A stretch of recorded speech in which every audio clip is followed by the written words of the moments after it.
What's going on, everybody, and welcome to the Daily Transcendence Podcast. I'm G.O.D. And I'm Ray. And we're your hosts. Take a journey with us into the realms of some of humanity's most inner thoughts and theories about what lies before us and beyond the other side. Take a step back with us from the day-to-day heavy burdens of this constant evolving life. From awakening the collective, astrology, the spiritual divine, holistic health, shamanism, and quantum theory, to the frequencies and vibrations of our universe, history, religion, numerology, and so much more. We spend countless hours researching to bring you the breakdown of information from some of the greatest minds in these fields and even our own experiences. We're here to challenge your thoughts so that you can reshape your own minds and beliefs into ones that better serve you. We hope you enjoy the discussions about the supernatural and the ancient knowledge that we have become so fond of, and we wish to share with you so that it may also help you on your quest in this human experience we're living. Let the transcendence begin. Godspeed and share on. Like and subscribe to the Daily Transcendence on Spotify, Apple Podcasts, and many more. To show support for the show, we ask you to join us on all social media platforms, including Facebook, Instagram, Twitter, Patreon, and YouTube. There you can find more content, updates on new episodes, and more personal interactions from both Gio and I. We want to hear from you all and connect, so message us or email us at thedailytranscendence@gmail.com. As always, we entirely appreciate your support in allowing us to bring you this transmission. So, the chart kind of happens to you. Like there's definitely a point in the beginning maybe where you're looking at it and it's like, okay, so, Mars is here and Venus is here. So these energies would mean this. But there's this moment that happens where there's like this crescendo of energy when you look at the chart, and it sparks awareness. The awareness happens to you. And it's like, okay, now I'm like doing astrology, like now this is the breakthrough. This is what I've been waiting for. Because it's funny because you think, just like with most skills that you project forward and you're like, okay, that's going to be the point when you have this breakthrough. It's going to be when when I confidently know all of this stuff because of what I've learned and memorized. And it's like, no, it's the moment in which you can feel it. You can, the moment that when Venus transits into Virgo, you feel it in your body and you actually like recognize something has happened, and you start to look at people's faces and you start to notice the way in which everyone is being affected by it in different ways. And you can almost start to pinpoint what ways they're being affected by it, depending on what their chart is without even knowing it. So it's like, it becomes life, and life and astrology start to become each other. True. I mean, it's wild. I've noticed even just sometimes if I'm aware of maybe, and I know of some other people in my life and their charts and stuff, if something occurs and I do reference it, or the light bulb goes on about maybe something going on, a current influence or something, like it definitely helps to pacify even maybe my attitude sometimes towards things. And I'm like, oh, chill out a little bit. Like, yeah, you know what I mean? Like, you're like, chill out a little bit. This is kind of like just a naturally occurring thing, and you have to kind of just have a little discernment and patience. And I'm like, okay, yeah, fair enough. I'll say this too. I like where we're at. So we're started. So this is a great thing to start with, because it really, honestly, it's, to me, I think feel that. It's just Gio and I have an issue with trusting ourselves. Yeah. So we know astrology, but it's like, if you put a chart in front of me, I don't just have that. I have the feeling that I could do it. I don't have maybe my Virgo midheaven, maybe Gio's Virgo rising. Because I blame Virgo for the perfectionist qualities. It's just like my feelings are there. My mind doesn't feel like it is. It's still bitching and moaning that I don't know enough. And so, but with astrology, it really is, you're right. Like there's an intuitiveness to like, hey, I could do this. And now I think Gio and I both are in this realm where we're like, hey, astrology and being astrologers are on the list. They're on the to-do list. They are part of our journey. They are part of our mission. And now it's like, we're attracting the right people too, because just from the energy we get from these now only into the second conversation like this, like I could feel it. Like I love talking astrology, and having you here with knowing not only that you know astrology, but then the history aspects of it. It's like, hey, this is what it's going to take in the age of Aquarius to like have these communities of people and, allow the universe to bring them to you as long as you're following your destiny. And like, we know we're in the right place. It's what gives us the validation that astrology is extremely important and vital. Yeah. And Anne, I don't think you've ever told us, what was the moment that you got into like astrology was like, I need to, like, it wasn't from David, was it? Well, I grew up with a mom who was into all things like astrology and esoteric wisdom and all of that. And so it was kind of just part of my background as I was growing up. But I never got into it beyond looking through her books and trying to figure out what my chart was. And then, getting friends into it and looking at all of our friends' charts, but looking at the sun, moon, and Venus, that's it. Right. And so I stumbled upon it, or I got more into it having been working at High Vibe. And I learned more. And then I worked with Jax for a while with a mentorship. And I don't remember Jax. We really started, it was going to be a mentorship of other stuff, but you brought astrology into it.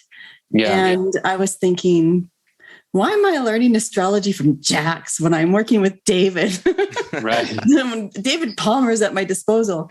But what I got more confidence. I'm nowhere near an astrologer, right? To me, it's interesting because historical people used it. And, I know a lot more when I see astrological references in the primary sources that I look at for history. But I also had fun learning about it and finding out that really I am more of the type of person where it has to be intuitive, because I will never, angles will never mean anything to me, right? Like I can appreciate the beauty of trines and sextiles and sesquiquadrant, whatever, sextile. I don't even know all the names, right? And I can appreciate that, but it will never be, okay, I memorized this. And so this and this connect, and it's this. So you're very honed in on specifics because it's actually making your primary thing history. It's it's a supporting role to your historian role is what you're saying, right? Well, I would never use astrology in actual academic history that I write. Like your area of astrology tends to be more favored in the fact that in the historical data and seeing what happened around then, and then the fascination maybe being from the sky, telling the story as well in parallel. Well, to me, I think what's interesting is just that, I don't know, like I think I mentioned this before, there is something that you can't learn from history, right? You can't know everything. And what's been helpful is thinking about historical eras, like the long time, like the stuff that Jax really knows very well, that we'll be going into more depth about when we do our show. But it's interesting to me to see how there are these repeating patterns that seem to repeat in history and astrology. So they do link. And also it was fascinating to me when Jax and David Palmer and I and Abby Moneyhun was around the studio, and Craig Skidmore. And we all were working on this show about the Salem witch trials that got lost. The hard drive broke and it's gone. So it was fascinating to me to see Jax and David both talking about the charts of historical people or reasons why things like the witch trials were happening. And then in the shows that I did with David, to see how he could discuss character traits of people or explain, for example, why he thought Edgar Allan Poe was an alcoholic, for example, right? Or just explanations that you could look for in the chart that a historian would never know. We can't explain why someone was doing something, right? Because you can't get in their head. So it's an interesting perspective that I think is valuable, because for so long, people put a lot of faith in the belief system, and it's interesting to see how it works out. Yeah, it's crazy because I totally resonate with that, because for me, even when it came to we already talked about how like I already kind of had an interest always about history. And it was always because I was thinking of maybe if I was in a historical site or something, being like, wow, these types of people their feet have walked across this path. Like they looked at this type of area, but with a different view maybe. And it was like almost like jumping into the mind of those people. And so it's like when I mix it with astrology now, like the thing has always been, it's like, I feel like you get to jump onto that timeline. You get to maybe see maybe more of the deeper psychological type of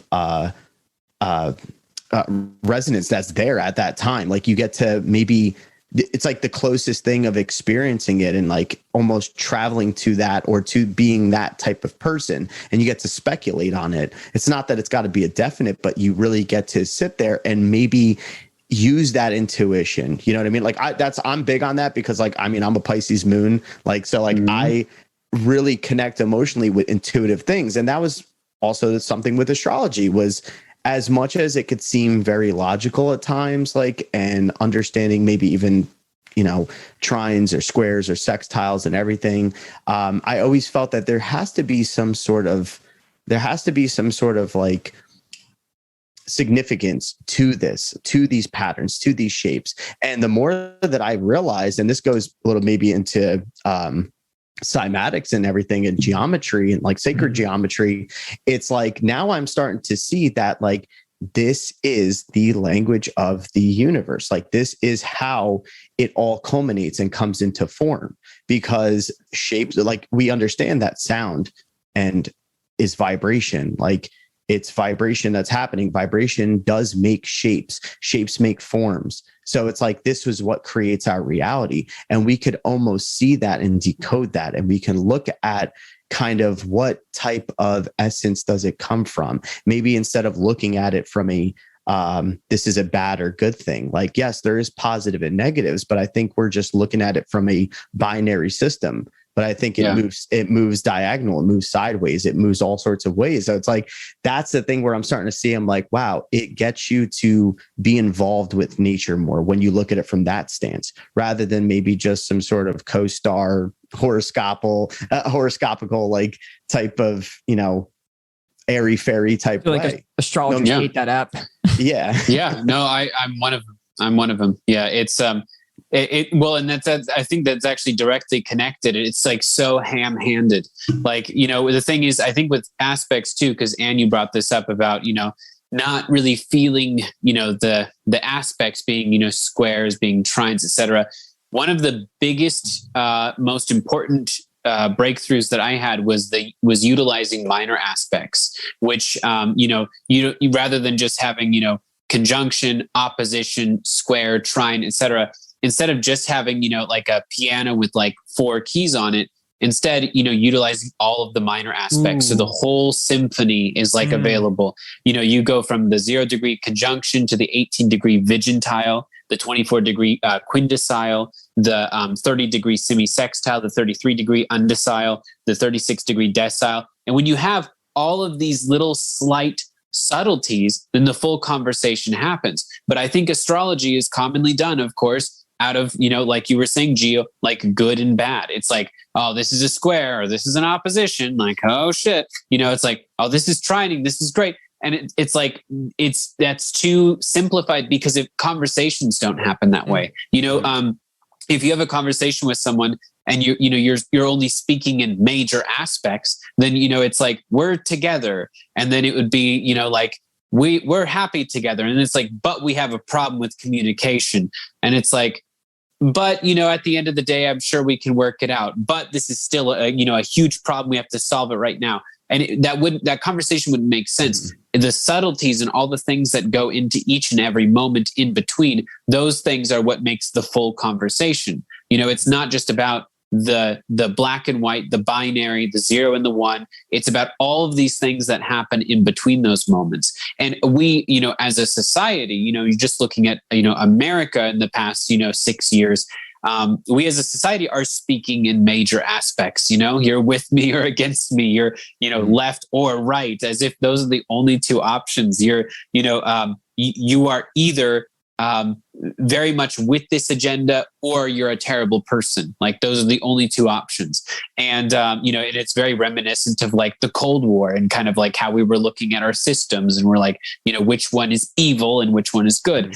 And so nothing in life is ever solved by using these like staunch left and right, methods of thinking. We can never solve our own individual sovereign path through a dichotomous path of left or right. It's just impossible. We have to be able to allow ourselves to see both sides truly so that we can take the third path, which is our own, Mm-hmm. Yeah. My Jupiterian, personality always, as soon as I started understanding astrology, I didn't like to say positive, negative. I like to always say it's like, well, this is a challenge, but it's like the whole point I would feel of astrology is not to look at it in positive and negative is, okay, here's the task at hand. Maybe that's my Saturn cap talking. But my Jupiterian is like, instead of saying, oh, this is good or bad, it's like, okay, this is difficult or this is not so difficult, or this is meaning, has more meaning in this area and less meaning in this area. But there's just to me, is what I meant by Jupiter is there's always a gift to be had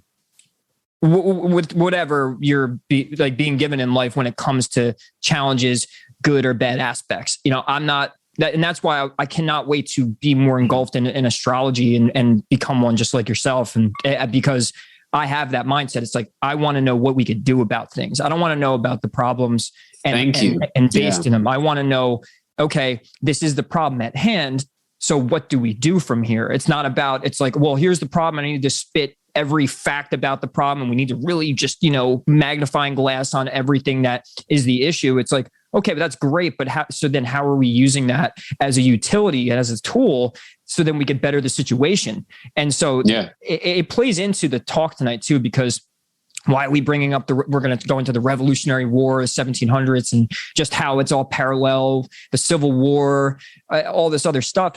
You use astrology so you have an awareness to then better your life or ease up the situation to evolve, right? It's a form of evolution. It's not a form of like, oh, well, I know my day's going to be shit today because my moon is squaring Mars or something. It's like, oh, here we go, bad day. It's like, well, no. How could you use that to your benefit? Right. Which there absolutely is. Yeah. The entire concept of a square, the entire concept of an argument or the entire concept of an opposition or a war that you have with another person is what's the end result? Like what is possible out of this because we're currently at odds? Like that's the whole idea. The square itself, that's not the meaning. That's not the message. And it opens people up to what I think of as like astrological hypochondria, which is, they're like, oh, well, I just had an argument. Well, no wonder, I've got the moon here right now. And it's like, no. Now you're using astrology as a disempowering device. Now you're using astrology as a way of explaining why life is bad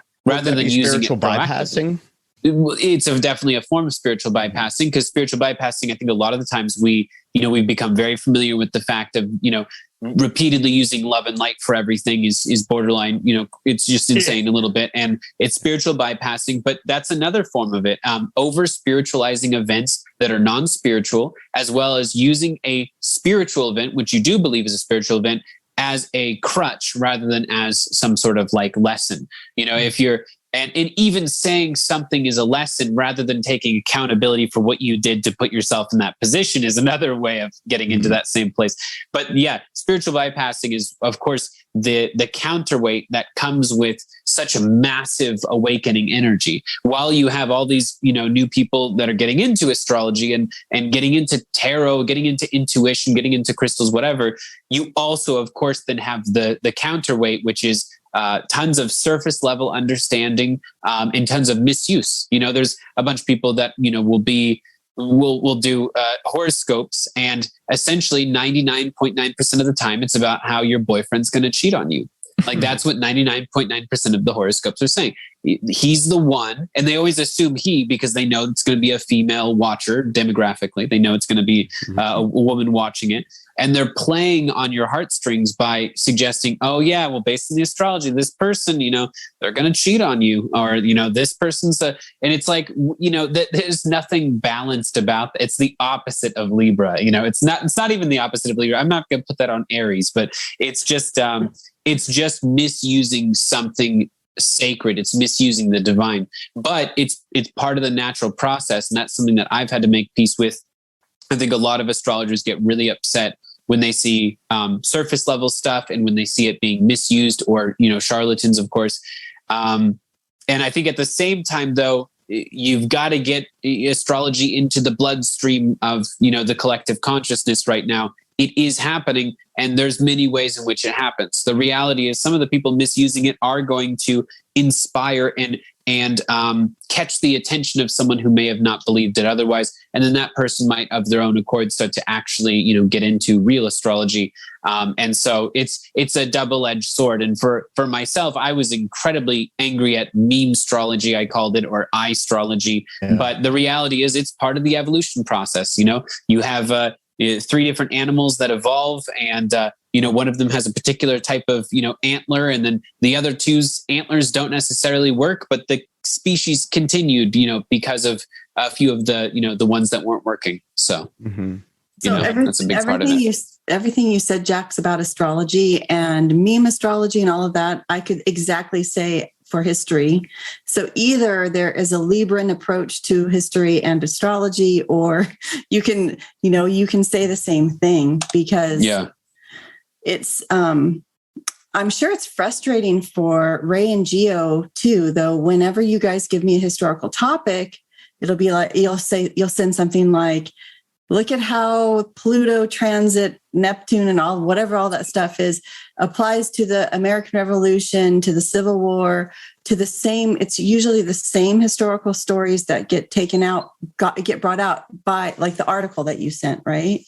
And then I sit there and I'm like, but it's so much more complex than this. It's not just the Civil War. And at the same time, the Opium Wars are happening in China. And, I put things in context, and there's so many more moving pieces that, that in history can equally be as useful when you're looking at patterns and thinking about how to operate today.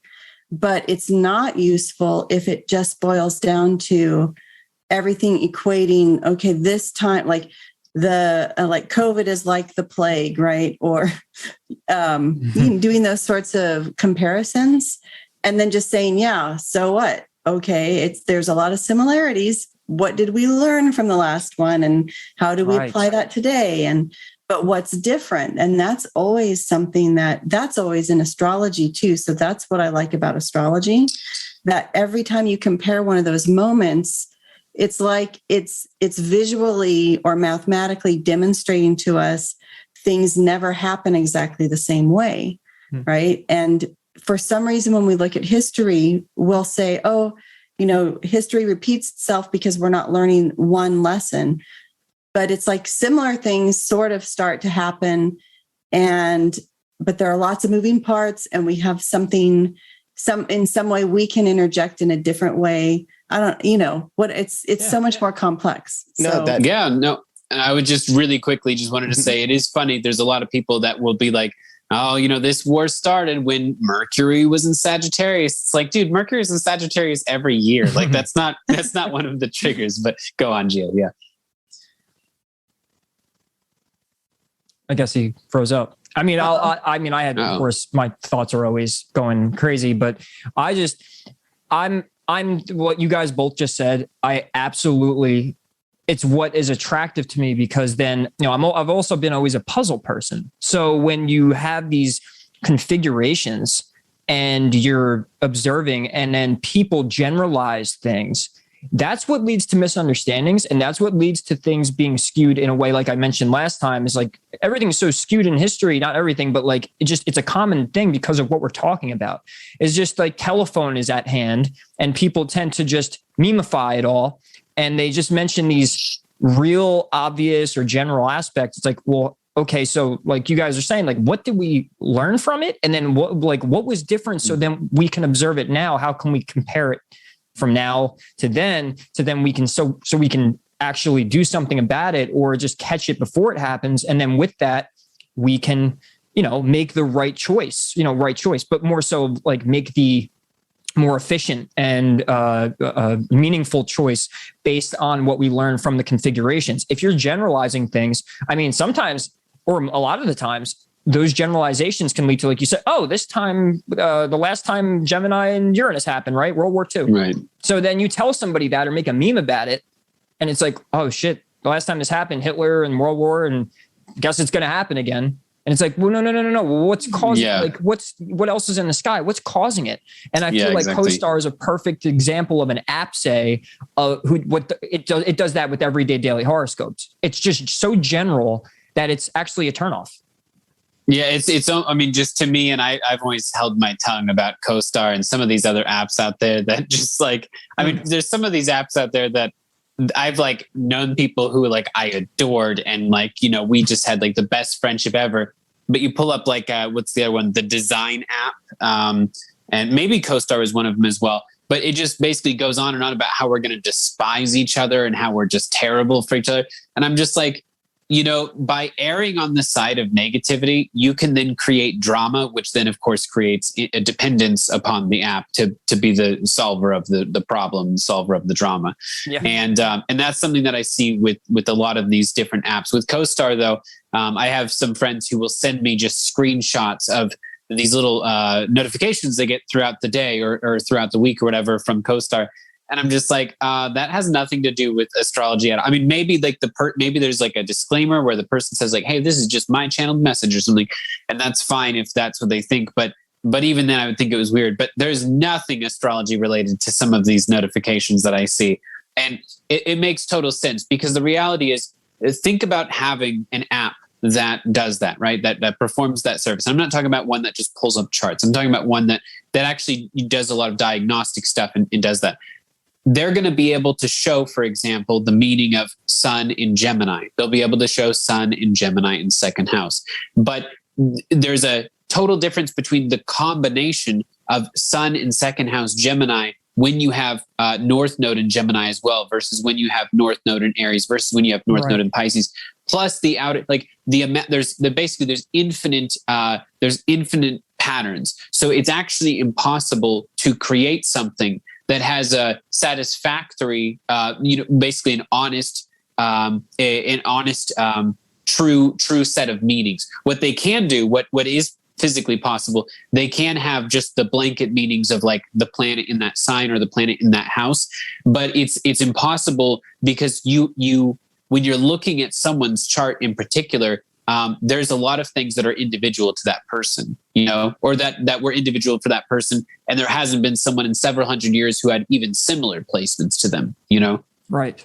Right. Yeah. And it's awesome is because I do want to interject this topic into the astrology conversation tonight, because we didn't do it last time. Is my whole thing with the matrix code and manifestation and all that, like why I'm really emphasizing it still even to this day, even though that there's like this faded aspect to astrology, but the fact that there's free will, is that manifestation still also happens. So when people are projecting out a negative outlook on astrology, or basically just creating this, like they're boiling this pot of bad energy or negative outlooks on things, I do really feel like as conscious observers, we're playing a co-creating role. And so when we're playing a co-creating role, it's like, I look at astrology and I'm thinking probabilities. I'm thinking percentages. I'm saying, okay, the energy is this strong, it's most likely going to happen. 80% chance of rain, grab an umbrella, it's probably going to rain, that type of thing. But the fact is as conscious observers, we also play a role in creating reality itself too. So it really does, like, you use astrology to get this overcast, I guess, of what the energies are. And as creator beings that we are, in my eyes, you're using it to then learn how to manifest a better life. So it's like, if you understand the chart and the details and not just generalize things, and especially to your own, or say to the United States chart and stuff, and you do the specifics, that manifestation quality we all have can play along with astrology. And so it's something I want to constantly now push out. It's like, hey, don't forget the fact of these Neville Goddards and law of attraction and all that. That stuff still does exist. Astrology doesn't discredit the law of attraction. I just think that it's like the universe has a dominant energy at particular points in time, right? So that means then it's like, well, if you're trying to manifest money and you have Pluto, like I do, in the second house or something like that, it's not a time to manifest money. But so like at that time, if you don't know the astrology, you're trying to manifest something, it's most likely not going to work out the way you want it to because of the probability of energy and all that. and then it won't manifest. And then what does that do to your spirit? And if you're trying to study this stuff and say, hey, I manifest reality. Well, the astrology was saying that just can't happen because what's going on in your chart and what's going on in the universe right now, it's not a good time to try and manifest that.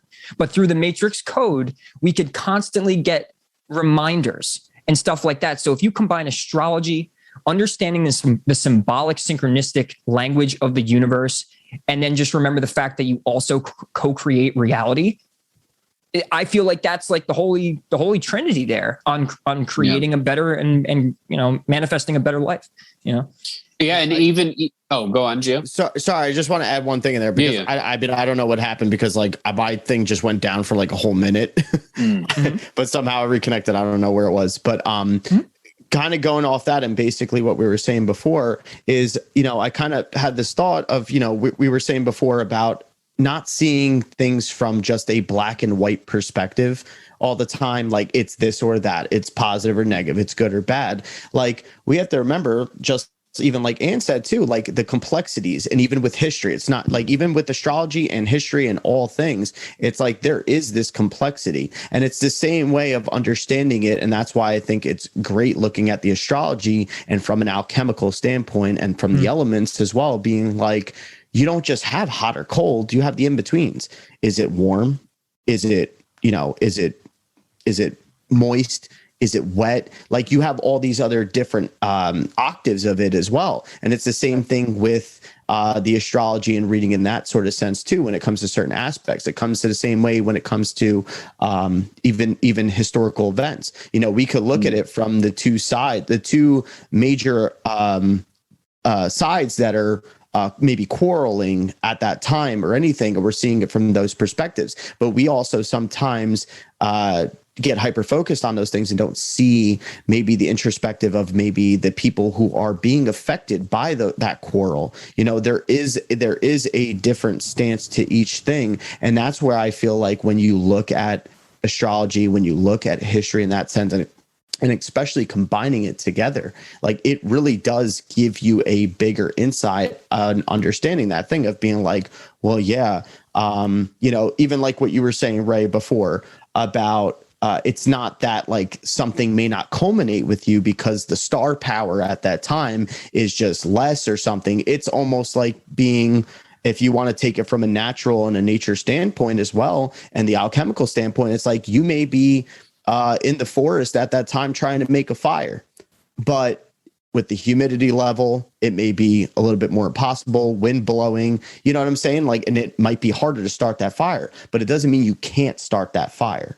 You know what I mean? Like the moisture level, the type of wood that you're using, like it's that same process. And I think that that's a main thing when looking at history, when we're looking at symbolism, when we're looking at the astrology, it's like we have to understand and look at all things and all nature in that way. And I think that's what we're saying, that there is this language of the universe. There is a matrix code that is something that we can have this internal way of perceiving it in that sense where we're kind of not separate from it. We are actually, we're actually evolving with it. And I think when we get that type of intuition and that standing, rather than just being like, oh, well, it's this type of aspect and it's good or it's bad. And, it's because this planet moved this way. It's like, no, it's like, what's the relevance really in for you? And the context. Yeah. Like what's that context? What is the expression of it on that more so of a natural sense? You know what I mean? And I think that's sometimes the element that's missing when it comes to these things, because we're only looking at this just only logical way at stuff. Like it's like, no, there is an intuitive side, there is a natural side. And when you really think about it, especially in that sense, it becomes very logical with a lot of the things that we do know. When we do know about, yes. And we do know about the sciences in that way. We do know the history and the involvement in certain things in that way. So I think that's an important thing to keep in mind. Yeah, man. Jax, yes. Sorry. No. Yeah, I'm sure. Perfect.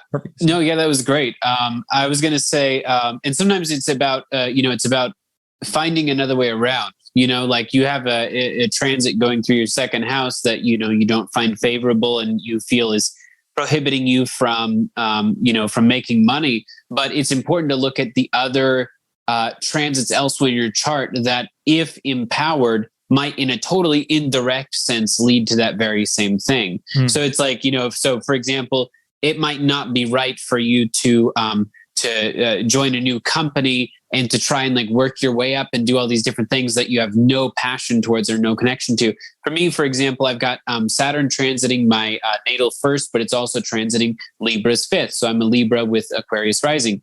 And so for me, I literally have to do projects that I commit to. Not only do I have to commit to almost everything that I'm doing in some kind of long-term sense, because it's almost always worked out that way, but I have to actually legitimately feel joy while doing it. If I do anything or even attempt to do anything or commit to anything that I'm dispassionate about, everything like hail of rocks falls from the sky to stop me from doing it. And conversely, if I actually just enjoy myself and I'm doing a bunch of passion projects, I'm doing a bunch of things that, are that in no mechanical way make sense for a second house type of outcome. And at the same time, that's what keeps happening. That's everything continues to prosper and become abundant because I'm doing what it is that I'm passionate about. So it's like, rather than looking at everything through a very, through the conventional lens of like, the second house, for example, being the financial house, we got to, keep in mind the eighth house. We've got to keep in mind, the first and the fifth house and all of the ways in which when you empower yourself through whatever house is clearly calling for your responsibility right now, it's almost like the universe makes sure that there's some sort of counter right. that comes with that and some sort of great blessing that comes with that. And progress charts, I feel, are also left out sometimes, but progress charts, it's incredible when you look at differentials between what's happening in the current astrology across your natal chart versus your progress chart. And I know for me, I've always been a serious advocate about using progress chart, like always, to always keep it in mind when running natal astrology. But for me, I underestimated how powerful it was that almost my entire Libra stellium has moved into Sag now. And it's funny, like with just, Venus goes into Sag, my progressed Venus goes into Sag for like 5 minutes. And now I've literally got like 6 different trips planned that I'm like, going for. And it's like, but before that there was the moon and Mercury. And so there was definitely a conscious awareness and there was a clarity about what I would need to eventually do. But it's been almost comical how much the progress chart has taken over my shift and change. And my last, of course, being the progressed sun in Scorpio at 26 degrees now. It's, I've got a couple of years left before I'm, an official progressed Sag. So it's going to be really interesting. Dude, 1936. 1936? That's what this book's from. And I went on just this moon in Cancer. So I think the antique thing in me is like, and then I'm Gemini, Sag. Oh, yeah. So I have this yearning to collect these older books. And it's funny you brought that up because I was just glancing. That's why I had to grab it and show you. Like 1936, it might be an older book. There probably is better stuff now. But I have this just because it's like, I just feel like I trust. There's a book called The Cosmic Science, I think from like the 70s. It's like a real popular astrology book. And I learned so much in the first quarter of that book, learned so much more than these like new age, more like intricate, colorful things. It was just like straight what I wanted to hear. I'm like, this is the way I wanted to hear about astrology. Yeah. And so I've been real into that. And I haven't really gone much into progressed, but I keep hearing from astrologers that it's like that. It's like, you want to know what's going on now in your life. Like transits are, fine. But for your progressed chart, like, let me ask you this. What would be the difference of transits to your natal opposed to what your progress chart's saying?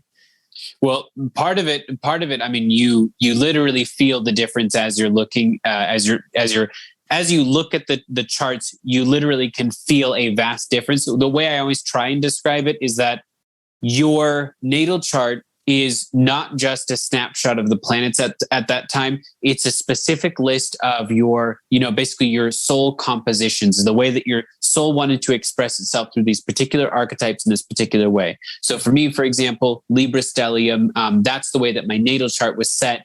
Aquarius rising with North Node conjunct my rising in the 12th. And so there's basically, I was very, as crystal clear as possible, a Libra. I always will be a Libra. I I'm almost like a comical embodiment of a stereotypical Libra in a lot of different ways. Like, and it's funny because I, of course, talk to people about, you're not just your sun sign. Your behaviors aren't necessarily just like your sun sign. And yet I'm like such a Libra stellium that I, in a lot of ways, behave exactly like, Libra is is said to have behaved.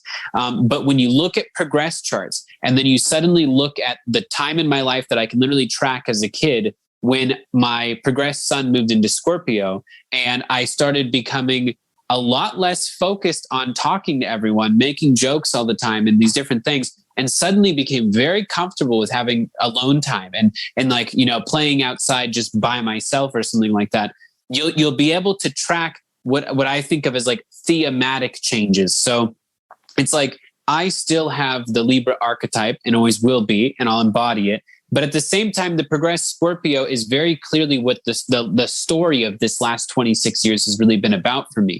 And so when you run the current astrology over your natal and progressed, you're running it over you, the person, your natal, and then you're running it over the progressed, which is the evolution of the story. Basically, like the way in which your story has very clearly evolved. Because there's a lot of things that, as a kid, I was definitely very much leaning into my Leo South node. And that really stopped happening as, I started to have a lot of squares between my progressed energies and, my Leo South node. So there was like, it was like a call to action. It's almost like the difference between running a transit on a person and then running transits on a metaphor. That's sort of what it feels like when you're running on the progressed. It's an extra layer of the way that you've evolved and changed as a person. Wow. So that adds then to anyone who's never heard of it before. It's like, this is what I mean about the complexity. Sorry, I'm trying different views here. The complexity of astrology and history itself should tell everybody that if something's trying to simplify for you in the beginning, generally speaking, to get the gist of something, it's great to learn surface level stuff. Here's the Gemini and me talking. But to understand something deeply is really the goal in like something like astrology or history, or you're not going to get an honest understanding of it, right? So then if you don't get an honest understanding of it, what's the point?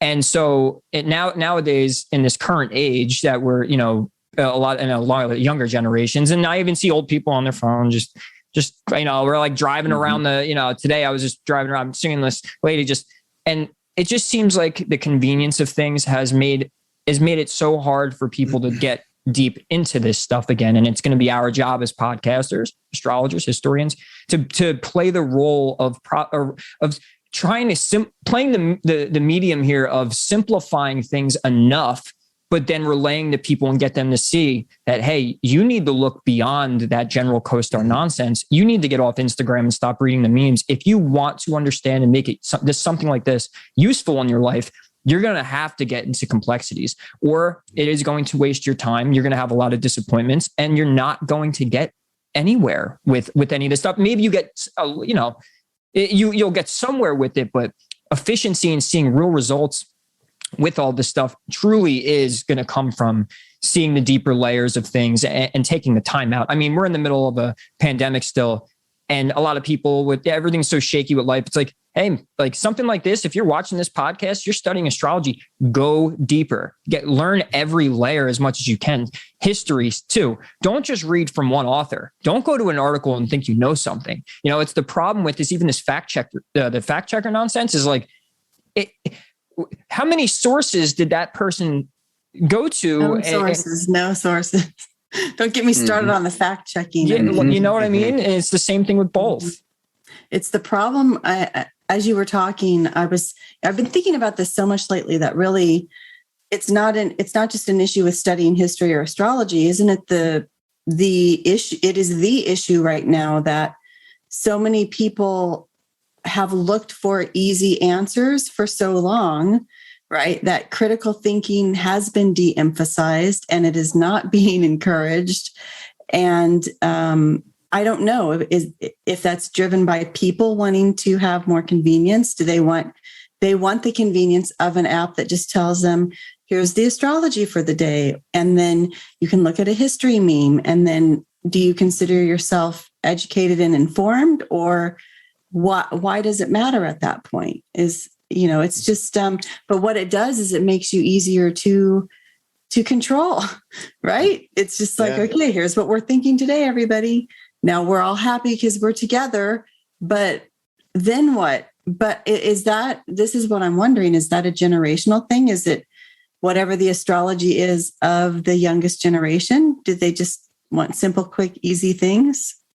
Well, I would say it's kind of like a mixed bag, because I actually remember being a kid and I felt very concerned about, because, it had been brought to my attention that camera changes on TV shows happen faster and faster all the time. So that, it was like, it had to have been like early 2000s or late 90s that I was told about this. And I became really concerned, even though I was just a kid. But I was like, yeah, like Citizen Kane had like 15-minute, shots where they would be like still, shots, and people could like sit and watch that. People could watch a 6-minute shot where the camera is actually panned in on two people for 6 minutes. And then, the evolution of time, of course, where now it's like a sitcom and it's like flash over here, flash over here, flash over here, flash over here. And so for me, going into my teenage years, I started to feel like, I feel like it's almost like this way in which I didn't know who was behind it per se, but it feels like we were being trained to have smaller attention spans. And then of course it's very useful, because the manipulation of a person when they have a small attention span is like piece of cake, if you're like a really like thoughtful being or like a conglomerate of people. And then but the rise of the podcast was an interesting counterexample, because podcasts all of a sudden became incredibly popular a few years back. And it was multi-hour content where people literally would sit there and listen to two people with one camera shot. There's like one single shot, and they would watch them for hours. And so I felt as though, I feel like on one hand, it's like, people do want convenience. People do flitter to those faster things. And they'll, of course, keep being created because people will keep paying for them. But at the same time, I don't think that all hope is lost in any way, because I definitely see a lot of people, just like, people watching this podcast, like they're sitting for multiple hours and just hearing people talk about kind of like what they love the most and some of the nuances of their subject. And they may have had no interest or previous experience with really going back and looking at history or looking at astrology or, talking about some of these subjects, but maybe, they go on to be incredibly educated on all these different things. So it's interesting. As far as though your question, like, is this astrological? It's like, well, I don't think we can ignore, Neptune in Aquarius and the, kind of like all of the effects that really had. And it's very interesting, the indulgence that can happen with Neptune, especially with what we experienced and such a quick technological advancement. People, the interesting thing is that technology isn't just happening for weapon systems. It's happening for weapon systems and entertainment and information and research, and for the systems that we use to organize things all at the same time. That's what makes it so interesting and odd. And this is like such a unique event, the rise of the internet, is that it's in all parts of our life. And so, it's one thing when it was just, computers that took up the size of an entire room and they were, specifically to, launch a rocket to the moon or whatever, versus now where it's like computers literally to probe and penetrate into every single area of life. So it's interesting. I think that's very telling, though, of our involvement, though, when you really look at it, because we are coming from this place of, like we were saying, multiple complexities. It is a lot more complex. Like, we're not just, we're not just referencing one thing or one way of being. There's multiple ways of being. There's multiple ways of doing things. And there is a constant justification process of which way is a correct way or which way is not, which way goes against the status quo. And it's like, what is the status quo? There's more questioning of these things. So, I had a thought earlier. There's so much that was like going on at that time, like what we were saying, that there was just so many good points. With that, it's crazy because it's like, it's a fleeting thought constantly with this for me. How we are seeing how the evolvement of things is coming about, right? And we're seeing how we're focusing our attention on maybe more so of these things of like what's going to happen. There is a lot of fear obviously going on. There's a lot of like trying to understand.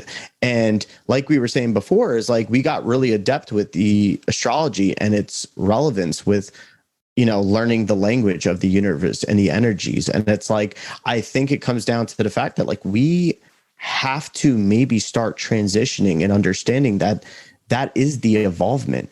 It's that we've always tried to accumulate something so materialistic all the time, or like we've always tried to accumulate wealth in some sort of way.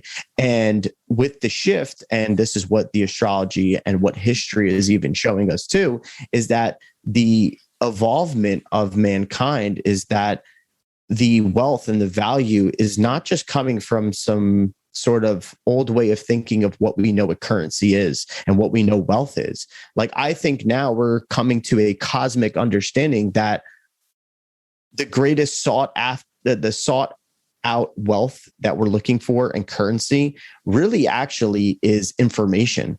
It's data. And this goes along with this, even what's coming in 2023, 24 with the Pluto and Aquarius. Like, we're going into that where I think the most sought out thing, and we don't know on how many different realms that is the most sought out thing is information. That's why we're sitting here, multiple people listening to other people talk and converse and everything. It's because we've had the opportunity to accumulate so much stimulation from so many different things that now it's like information, data, processing things. Like that's where I'm seeing the more of the technological side of how humanity is turning with wealth in that way, new ideas, new innovation. Like, we're looking to broaden ourselves in that way and finally step into that power. And obviously I also see it too. And I know that I could speak for myself experiencing in certain ways, the even going where we are at talking about this and understanding nature and astrology in this way, is knowing that you could come into that power of manifestation as well in your life can be a little intimidating in a sort of sense. It's like, it almost wants to be like, you want to like, be like, yeah, can I really get to that point? Can I really reach that higher self? It's seeming more and more possible, but sometimes we get very stuck in our comforts, and this could be for any sort of person on any level, and any spiritual route or non-spiritual route. Like, there can just be that fear that plays in, especially where we're in a pivotal point in time. I feel like where it's like, are we standing on the wrong side of history? Are we standing on the wrong side of things? Are we becoming too outside of ourselves, or are we just kind of becoming recluse a little bit more and just going inward and just, not we shouldn't or should engage? And this goes back to that whole thing of, it's like understanding these complexities. And with going into that, like maybe now. Oh boy. Oh no. It's funny. He uses his hotspot for his internet. There you go. That is. There you go. I was about to say, he is so good at standing still. Like, his dramatic pauses are just like his expert level. But I you know what? And until he gets back, I can kind of basically, I think what he was trying to get at, and it's the same thing with me, is like understanding that currencies is not only information and data, but it always comes down to energy, right? And so, with the collecting of data and energy and where we're at in history, the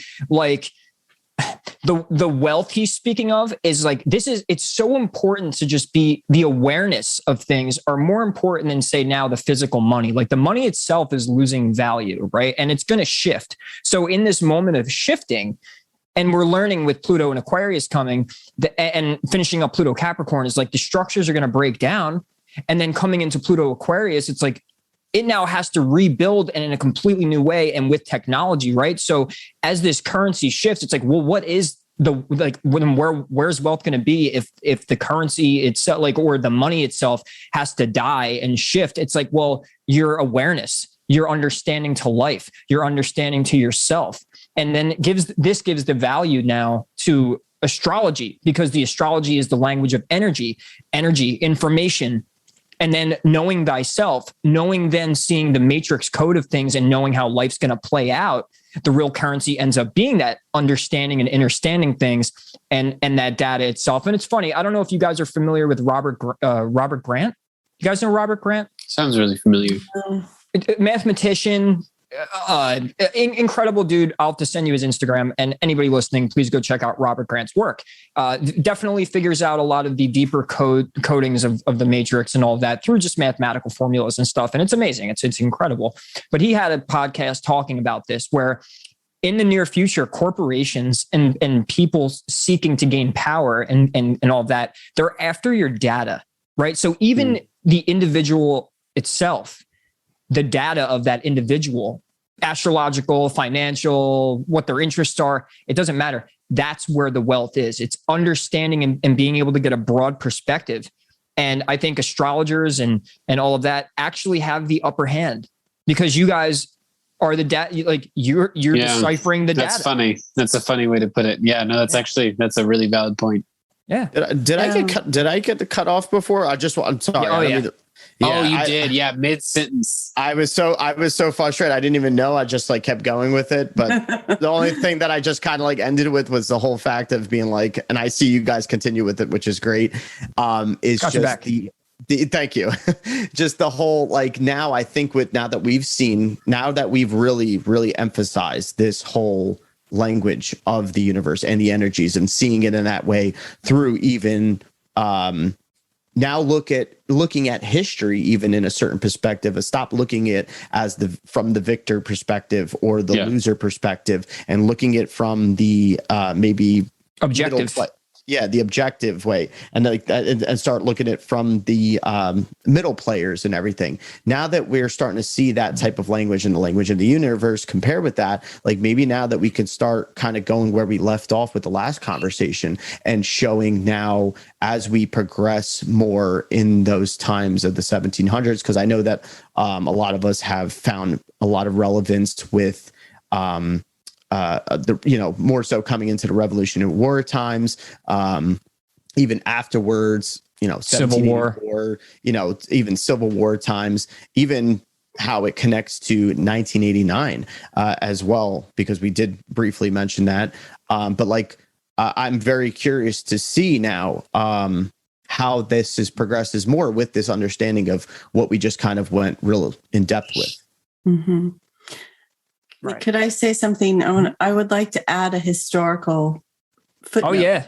Hit us with it. And it's what you're here for besides being best buds with us. I thought I was just here to listen and to say yes. No, you have to butt in. This is like, told you, this is mercurial. Just butt in. Come out and swinging. Jax is there to say, shut up, someone's talking. Yeah. So, all right. As Gio was talking about this idea of data being currency, right? I think that's one of the aspects of what you said. Since we've been talking about this, and today I spent the day just sort of contemplating all sorts of things and having a very slow, lazy kind of day. And I was thinking, it just kind of hit me all of a sudden, the comparisons, because what I like to do is to kind of come up with puzzles of comparing things across time. And when I think about things today, and how we can figure out how to navigate through the things today that we find challenging, right? I think it's important to look back in the past. If these things do have patterns that sort of repeat, we need to figure out what's happening and kind of zoom back and take a look at it. So I was thinking of this issue of information, and I keep throughout this time of hearing about the Pluto return and talking about what was happening in the 1770s compared to today, I'm just always irritated with it's not just 1770 because you got to back up because there's so many developments that happened that got us to that point. And we also focus so much on just the United States, right? But this is a period of time that is one of increasing global contact back in the 18th century, right? It starts earlier than that in the 16th century, in the 17th century. And it's the era of colonization. And what was valuable at that time was land and the resources, the raw materials, right? You needed to find ways to create goods. So labor was important. Raw materials that you could source, that you could source. The idea was that the state's going to be able to have access to them. And then you bring them back home and then you can make more money than the other European states, right? Well, so then the colonization that was happening was over land and people, right? Controlling the land and controlling access to the land.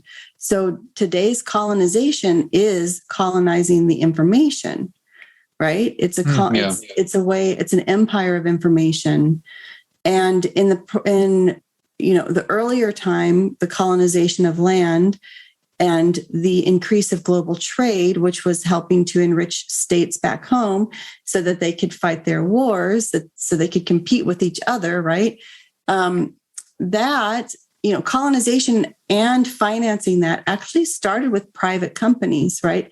Because the state didn't have the apparatus to be able to control people or places directly. And so it's individuals who came together who had a lot of money in 1694 who created the Bank of England because the state in England was bankrupt because they'd been fighting wars against France and the Dutch, right, for so long that they needed money. So they had to look to private individuals because their government hadn't evolved enough yet to get to the point where they could have just said, we need a bank and let's figure out currency, right? Currency evolved out of necessity from where they found themselves. And upon that, and then upon the people who'd been chartered to go out and create colonies, while America didn't work out for England, India did, right? And there were these companies that went and developed the resources, then were taken over by the government, right? So it's almost the same as today, where you have billionaires who are able to create the infrastructure and the networks to collect the data, right? I was watching Russell Brand's latest thing today on information and what they want to do in Australia with the identity app, right? And collecting data with your face. That's an example of the government utilizing technology that wasn't developed by the government, right? But that's coming in where people are being convinced, oh, this will make my life so much easier just to access my data so quickly. So there's so many things that happen, right? People have to believe they need it. The technology has to have been put in place. Now, also, we have a type of currency that we could start trading digitally, right? All those things are put in place. So it's interesting to see how they'll come together at different levels, because it always turns into sort of a power struggle, right? Where somebody will say, oh, look at all that technology. I can make more money, or I can control more people, whatever it is. But I just feel like there's so many comparisons between like the East India Company and British colonization and today. We're kind of in this, or even look at the Wild West, where people were going out for gold. Bitcoin. That's literally to me, it's the exact same thing, that they went out to mine the gold, and they were doing it before it became popular. And so it's the same thing with Bitcoin. And it's funny too, because we just went through a little bit of a conversation talking about generalizations, try not to do that. But there is a, I think that's like just step one, because what you're saying and how you're saying, oh, this repeats, like, yeah, those bigger things are what you can basically grab onto to say, okay, I'll start here. But then when it comes down to it, the layers continue. And then you see in that bubble and frame of reality and in time that you're gonna start seeing those differences though. It's like, hey, the intention here from the universe was, it might have been the same energy, same thing. Hey, shifting of currencies, the government and its power and trying to collect data, but now it has a different face and it has a different way of expressing itself. That's coming from the having similar transits and bigger, more notable transits, but then with all the other things, the shifting of the age, where the smaller planets are, where the sun is, the aspects, it's all playing a different, there's just in different intentions and a different point of evolution when it comes down to it. But there is a place for the generalization of things to then grab on and say, okay, hey, this is where we shifted currency. Hey, this is where there was potential for wars. Hey, this was potential where maybe the government took a hold of a lot of rights and changed things. And there was a battle between the people and the government and all of that. And I'm guessing with the Pluto Aquarius that had happened, and when you're talking about there was a struggle, obviously, between the people and the government, but was expressed completely different, right? When was the Pluto Aquarius? In the 1780s, early 1780s, you mean? Are you talking about that time period, or are you talking about the previous one? Okay. Yeah. That was 84. Well, when was the previous one, Jax? What was the previous one? We have, I think it was 1780 or 81. Let me check.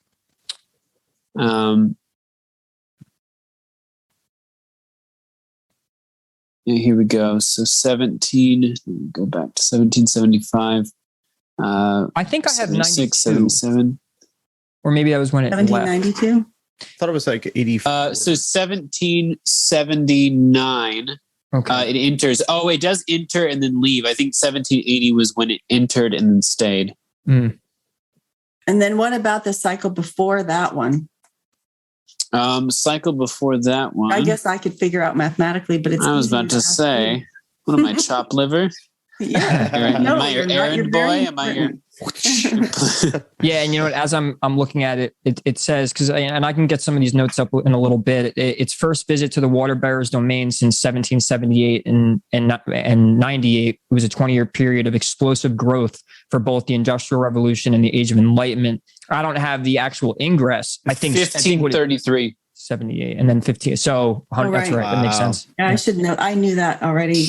I forgot about that. But yeah, so it's interesting. So that's why it connects back to things that were happening during the Reformation and changes to the church, which was really the institution that had so much control, not necessarily direct control, but mental control over people's policing of themselves, right? Or keeping society in order. So to me, what's interesting about right now, because I never like to just tell the story of, okay, well, this is going to be like the American Revolution and we're all going to change to something totally different, but we don't know what that is, and whatever, I feel like, I think I mentioned this before, it feels like we're progressively getting to a place where people end up with more power, where power is more dispersed.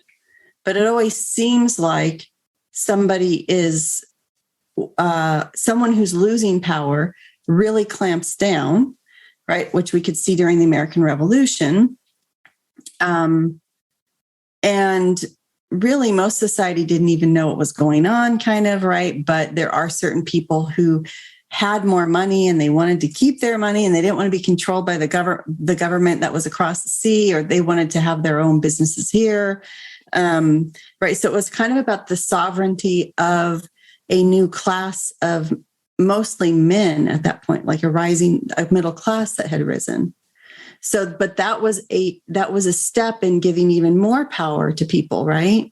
So now I feel like it should be. And then the Civil War was getting rid of I don't know what happened in the 1860s exactly. I think it has to do with, it's not Pluto, right? But it's Pluto would have been in Taurus, trining Pluto's south node in Capricorn. Mm-hmm. So there was definitely a really harmonious Pluto to Pluto energy between the Civil War and the American Revolution. Right. So there you see another step in the evolution of power, and it's focused on labor and the fact that you should not be able to consider people property. And I always wonder where women's suffrage fits in this too, because then there's a global women's suffrage movement that happens in the early 20th century. Right. And then it just feels like we get more and more, we keep broadening the ability of each of us to be empowered within ourselves. Yeah, no, I love the way that you just said that. And I mean, it's part of why my interpretation of Pluto isn't positive in Capricorn in the sense that it's like all, delightful and feels like roses and everything. But at the same time, like the recognition that, if you go back to the American Revolution and you look at, 1775 through 1783, and you look at the transit of Pluto transiting its own south node and then transiting into Aquarius, and what they experience, we need to understand that we're kind of experiencing a lot of that right now ourselves, as far as the collective soul. That's part of what we're experiencing in that cycle. And so the sovereign individual building for themselves through the Capricorn archetype a system of sovereignty that upholds said sovereignty by itself, that creation's positive and wonderful, and there's a lot of beautiful things that come from it. And at the same time, and we were talking about this before the podcast started, I was like, then people have children and grandchildren, and those grandchildren have children.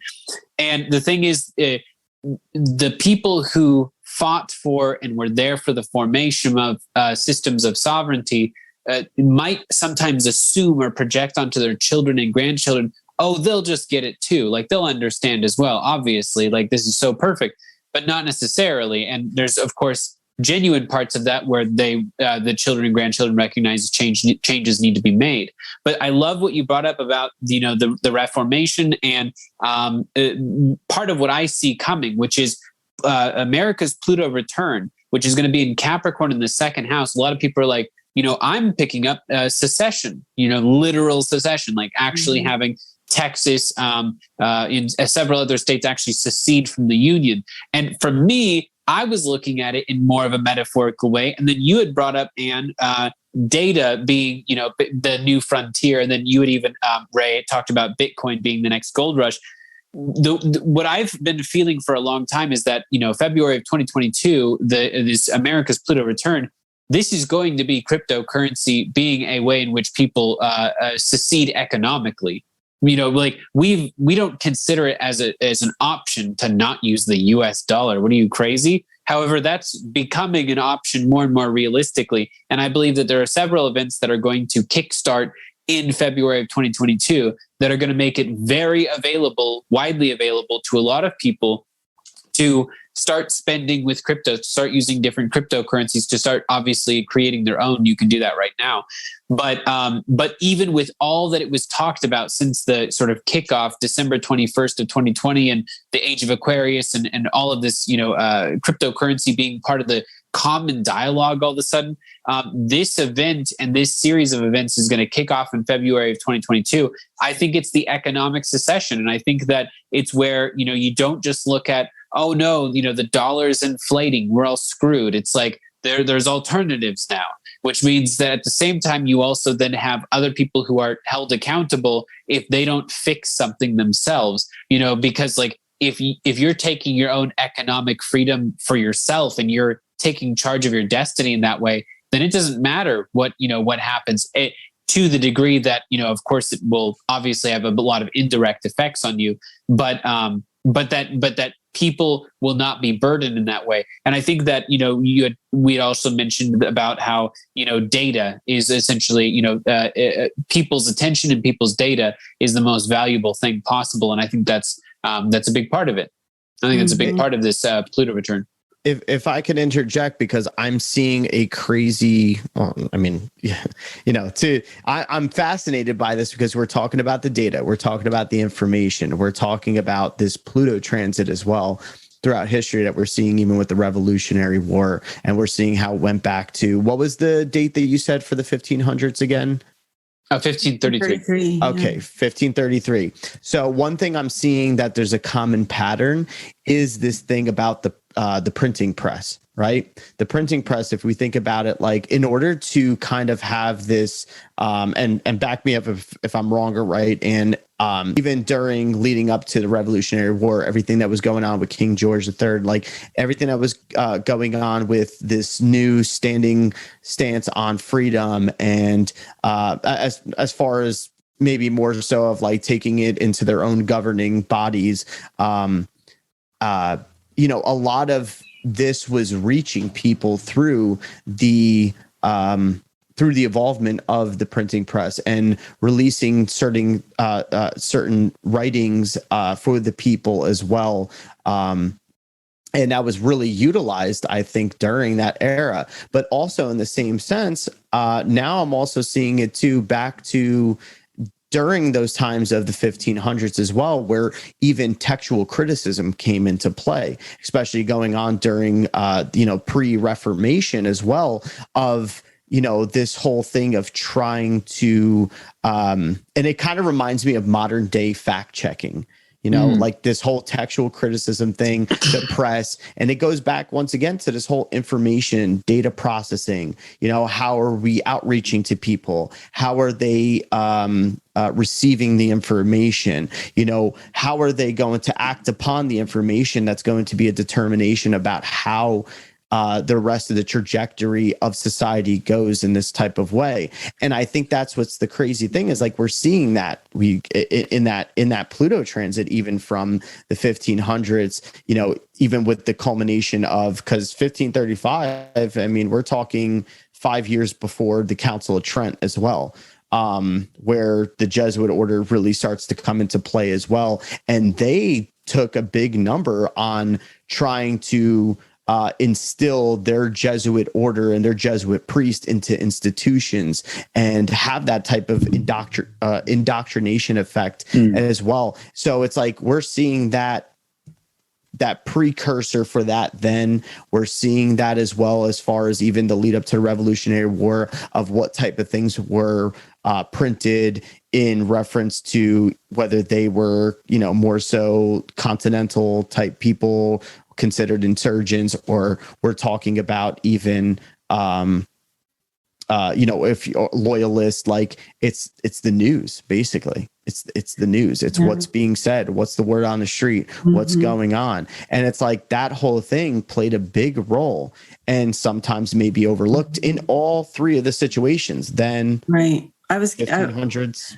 I want to specifically say something while you're on that point, that it isn't just the printing press. I like how you kind of narrowed it down to how the media, oops, I'm sorry, my dogs are going to bark. Oh my gosh. We're like dogs. All right. So it's really the development of different types of media throughout, and the way that the use of that media was changed, or who was using the media. Because during that time, so like you have 1517, Martin Luther can print his 95 Theses, which are his protests against the church, and then that can be distributed. But by the 1530s in England, for example, you've got like an official Bible that's being printed by the king. You've got prayer books that are coming out, or I mean, actually it's past the time when that first Bible came out, but now you are starting to regulate what church services are going to be like for everybody. The Church of England as an institution can print that and try to get everyone on the same page. Something like the Council of Trent, which comes a little bit later, they make Catholic practice and ritual more uniform, and they can be printing homilies that will, in books of homilies that will be, they were designed to be given all around the Catholic world, whether you were in Canada or France, you would hear the same homily on the same day at the same time, because it's being uniformly printed out there. But by the time you get to the American Revolution era, right, coming up before that, or if we even went to like the English Civil War, propaganda was being printed for all sides. When the government relaxed its enforcement and censorship of printed materials, which were very cheap and widely available, you saw these periods of time where all kinds of information was all of a sudden out there. right before the American Revolution, newspapers had really developed. And so news could come back and forth across the ocean, and you could hear about what was happening all around the world. I mean, when you think about Benjamin Franklin, who's so influential, what was he? He was a printer, right? And he had a newspaper, and he was printing those almanacs. So print is essential. And I think today we're seeing something very similar right? You can look at the mainstream media and think, oh, the mainstream media is so corrupt, or not that we all think that. I mean, maybe we don't, but you could have that view. But at the same time, look at you have the ability to do this podcast. Look at YouTube. Look at all the information that's out there. Multiple right? perspectives. Yeah. And it's funny because it's like those multiple perspectives are out there. And I was just thinking about this the other day, especially when it comes to podcast and all the different types of content that's out there besides just normal news media. Like when we think about it more so in a longer time down the road, like I'm talking long, like think about podcasting or YouTube videos in a sense of like almost like an ancient artifact. Imagine that being a certain way of understanding.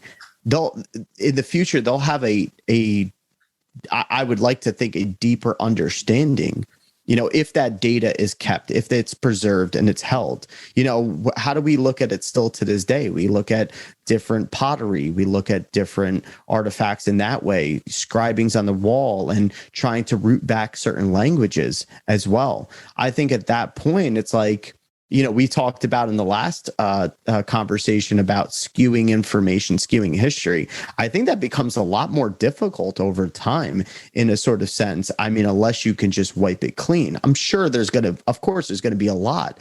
And maybe that's where also we're seeing that play out once again, just in a different octave of trying to wipe out the information by just stopping it where it starts. That's where Uranus, the censorship Gemini comes in.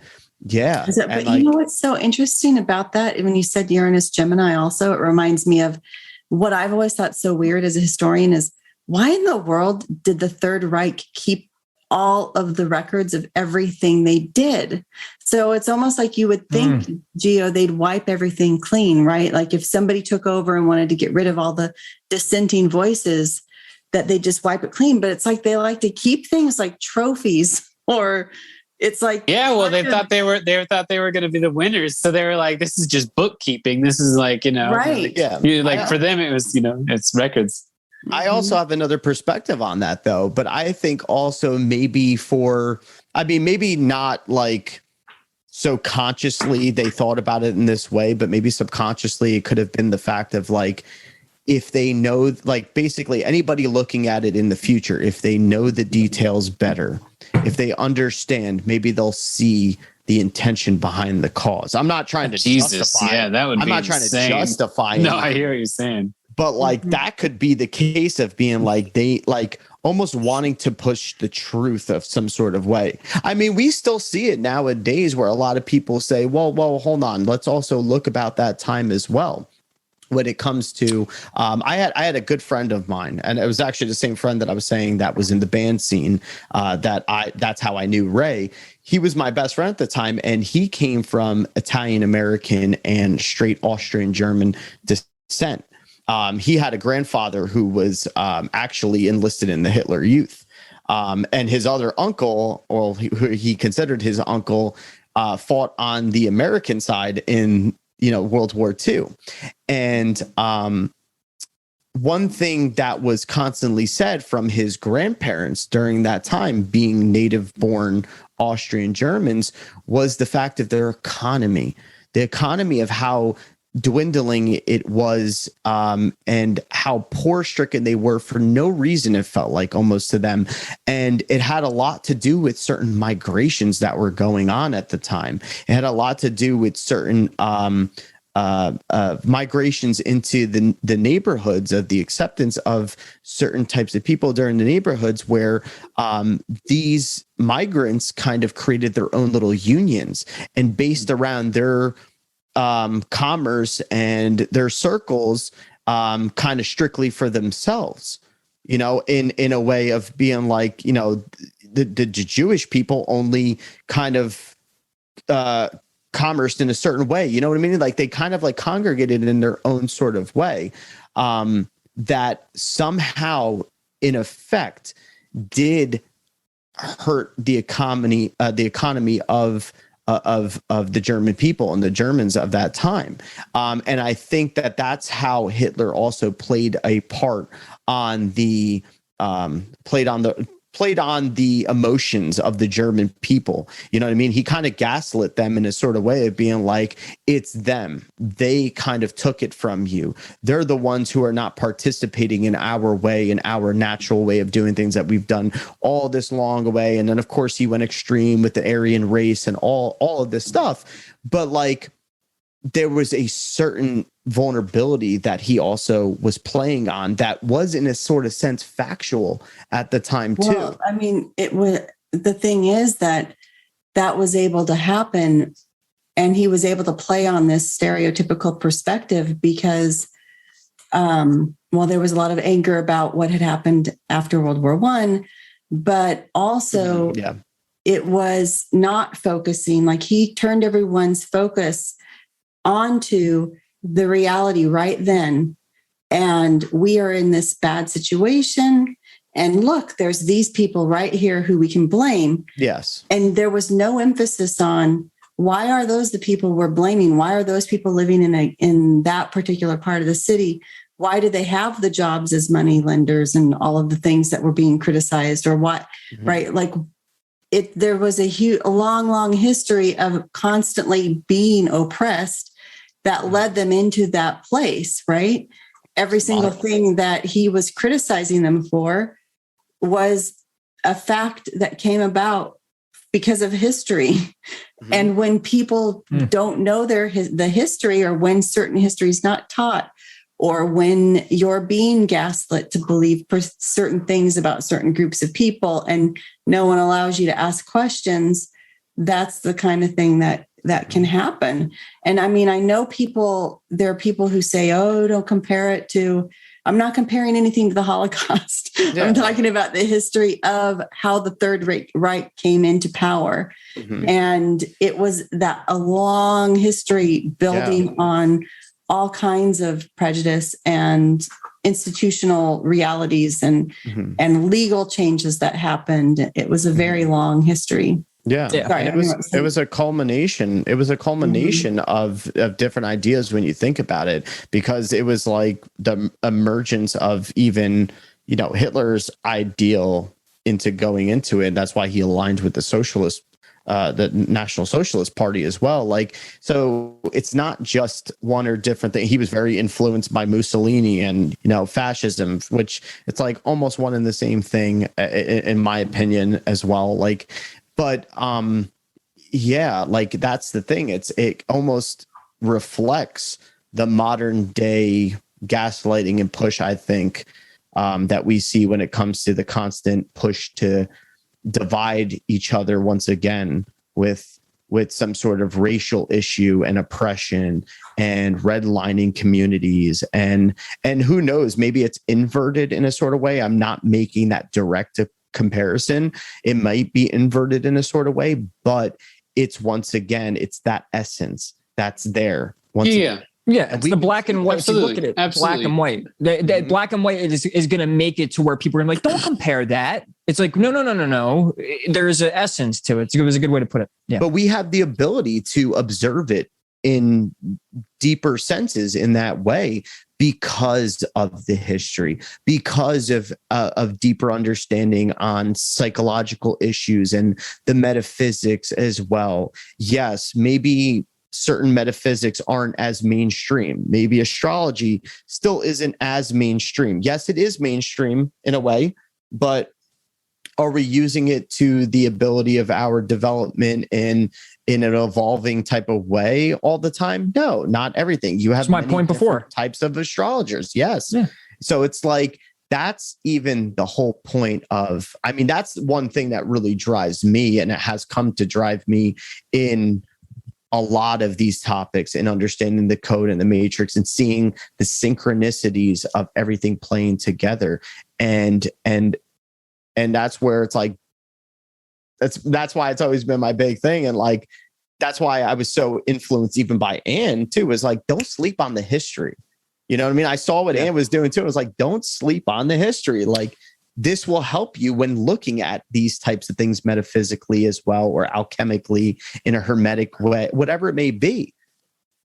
Right. And while we can prevent repeating the history, or at least the way it was, by not only understanding the history, not only understanding the astrology, but understanding we are also creator beings. Like, there's so many layers to this where it's like, okay, the astrology says this, so this might happen. It's like, well, where do we interject our energy and our focus of conscious creation? And then we're recreating the thing that happened the last time, not only through, say, just the astrological energies, but we're perpetuating the fact that while we went through this cycle the last time, we created that as a collective, and then, but we also co-created that as a collective with the universe itself. How did we utilize the energies?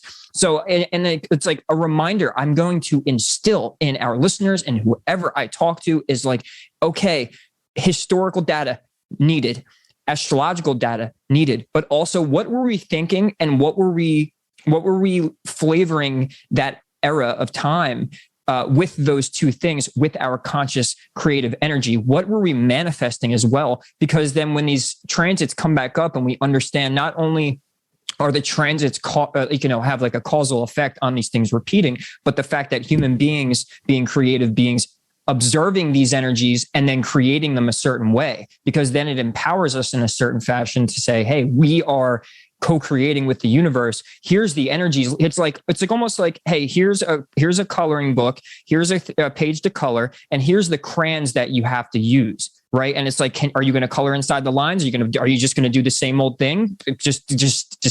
Are you going to try and be creative and take the same colors and the same picture and then now create something completely different? Maybe even draw new things on the page before you even color it in. You know what I mean? So it's like, it's so important to remember the fact that we co-create. And that's why when I sent you guys that playlist about the screen or the pendulums, right? And the fact of like, and you had mentioned you liked the whole concentric circle idea. And so in my eyes, if you take that graph, right, and you see the fact that there's this screen, this reality screen, this matrix cinema that plays out and we're experiencing it, but not only are we the watcher, right, and we're observing it, but we're also the director, the screenwriter, and all that other stuff, and we're co-creating that with reality itself. So it's like, in the astrological world, and we mentioned this before, is that people tend to use it sometimes as an excuse to then say, well, this is the transit's happening, so this is what's going to happen. You know what I mean? But if you empower yourself and realize, oh, no, wait, these are the tools given by the universe and the energies and circumstances. How do I color it in a different way to when now it evolves, right? So it ties it all in. It's like, so if you see the history, you see the transits, and then understand that you create reality too, and we co-create reality. So if you have a collective of us focusing in one direction, we're most likely going to perpetuate the manifestation of it. Well, there you go. You have the toolbox. So let me see the energies of the universe. Let me see. And that's the opportunity. Yeah. That's the opportunity provided by Pluto transiting its own south node. Mm-hmm. We have the opportunity to, instead of repeating the past, to be able to extract the lessons we need from the past and create a much better system in the future. Right. And Pluto Aquarius just feels like it's going to be such a beautiful manifestation of that. Yeah. I'm glad you brought that up too. I was going to bring up real quick, just as like so we can, because I wanted to hit before the end of the talk, right? The three real main aspects, or the three main planets of the Uranus transit, the Neptune transit, and the Pluto transit, right? So I actually ended up, for all of us, so we could kind of stick to, maybe go down the list of like, hey, what was most important with these transits and the effect that they were having, and then where are they repeating? So then now we can turn to the solution, opposed to the, focusing on the the same thing happening in the cycle again. You know what I mean? So this is what I grabbed, because I tried to mix and mesh the astrology and then also things with the history, right? So the way this was from the Astro Twins, by the way, so I'll shout them out on this one. But so we have the Revolution 2.0, right? And then we have Uranus, Neptune, and Pluto returning to key positions, which were all pivotal points in American history. And like we're saying, it's echoing watershed events of our past. including the founding of this. So it's like, so where can we see the fact that it's, what's the most important points of each transit, say, of let's say Uranus going from Taurus to Gemini, or Pluto going into Aquarius? Where are we seeing that energy, and what can we do about it? You know what I mean? And Jax, you being the astrologer, what do you see most significant in the astrology to where you see, hey, look, I think this really has a dominant energy? I know all three do, but what comes to mind first? Yeah, I mean, one of the biggest things that obviously is not a coincidence is just the amount of shifts that we experience from Earth into air. From Neptune in Virgo into Neptune in Libra. The experience that we had of Pluto in Capricorn into Pluto in Aquarius, Uranus in Taurus into Uranus in Gemini. So the part of the intensity of that is, when you enter the earth, you enter a place of creation where things are actually manifesting into the physical, where things are literally happening. And when you then move into the air, there's like ideological application. So a lot of different people apply it in a lot of different ways. But I mean, just take, for example, the Uranus and Gemini we're about to have, and what we think, what we can kind of project forward. What do we think that that's going to be like? And then, of course, thinking back to Uranus, Gemini, back on the creation of this country. So when you look at Uranus, Gemini, you spend a long time going back over the previous years about what it is that exactly just occurred. And it's being able to do so from several different points of view. You had said earlier, kind of jokingly, like, yeah, I'm touching on these different things. I'm Gemini here. The thing is, Uranus, Gemini literally is Gemini's magic power is classification. So Gemini will hear a philosophy from a Buddhist, and they'll hear a philosophy from a Christian, they'll hear a philosophy from an atheist, and then they'll just like sort of create the amalgam classification. And then Gemini says, I think that it works this way. And so they give their own spin on it, right? They're willing to just put their own spin on like an ancient philosophy, right? Right. And so there's a kind of an audacity to it, but there's also a brilliance to it, because when you have a room full of Geminis, when you have Uranus, Gemini, and the collective, the collective thought is in Gemini, then everyone's going to be talking about what they thought just happened. And to me, the biggest thing is it's taking inventory. And taking inventory, when we are about to experience Uranus, Gemini, we're going to take inventory of all these things that have happened over the past 5-6 years, and over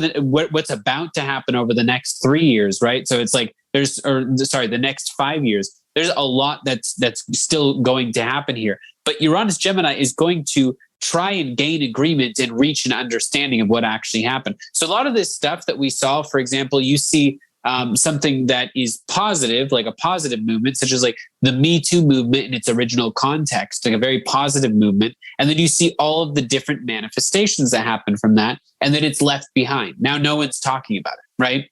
What did we fix it? Did we fix all sexual inappropriate connections in our workplace? I don't think it's fixed. But the thing is, it started off with what seemed like a really positive intention, which is justice. And then it started to devolve because of all the different people that tried to commandeer it for different things. And, they tried to essentially make it like an ideology in itself, and, about women and men in general.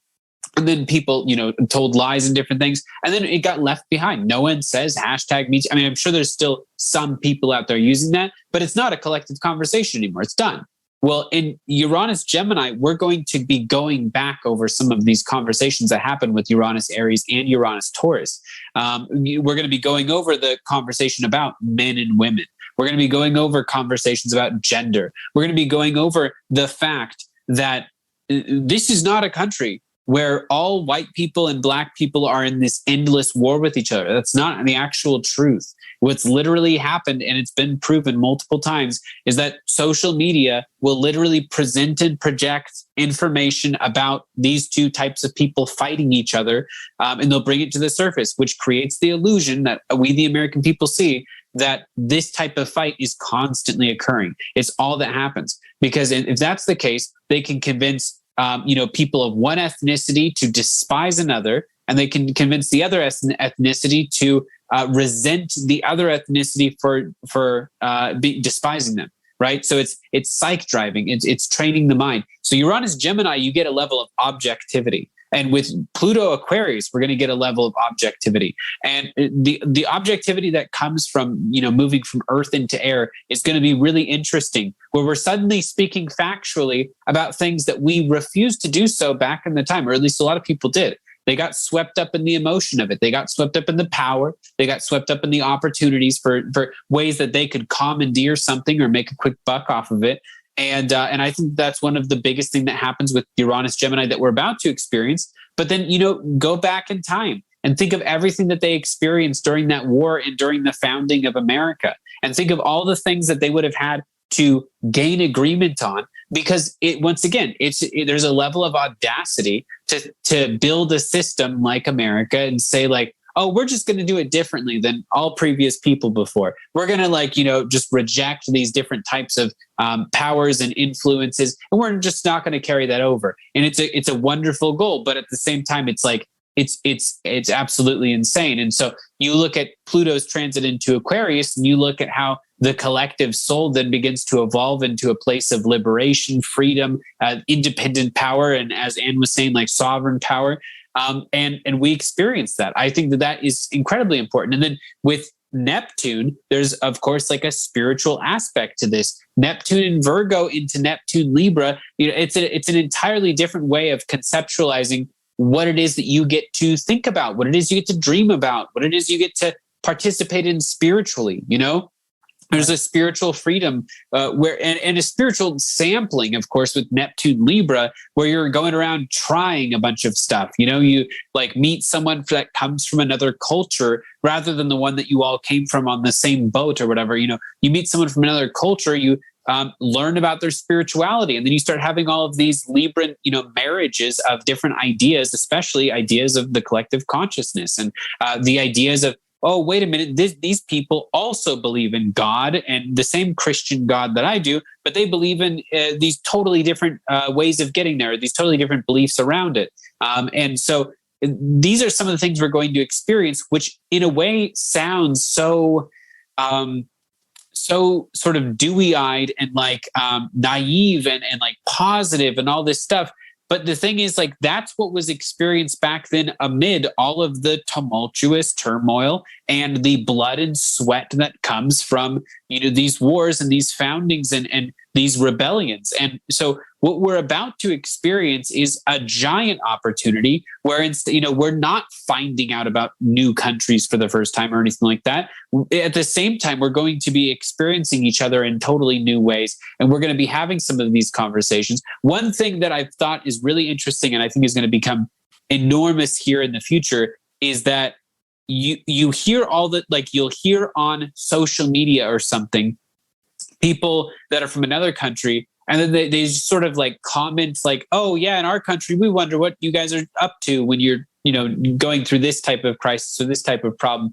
It's interesting that the conversation isn't actually happening there. It's happening from a place of like observing from a distance, because we're all in this place of like really deep separation right now, or at least the illusion of that separation. Mm-hmm. But I think that there's a lot of actual conversations that will be happening with Uranus Gemini, where, people from Venezuela and people from Australia and people from America are all, of course, we have the digital power to do that right now, but they're all talking together about what happened across the world versus our own narratives of what we're saying happens across the world.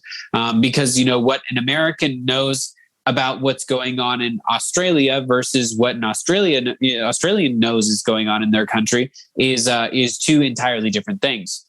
So I just feel like there's a massive accounting that happens, and because the air energy is going to be conversational, and it is not going to be just conversational about going forward and about innovation. There's going to be a lot of that. It's going to be one of the, like, this is about to be an incredible technological boom that we're about to experience. But think back to the 1770s and 1780s as we were watching some of these shifts and what happened technologically for them and what they experienced and what the amount of technological evolution. And we're about to experience a part of that. We're about to experience Uranus and Pluto. And this time we're going to have Neptune entering the fire. We're going to have it entering Aries, when Uranus is entering Gemini for us.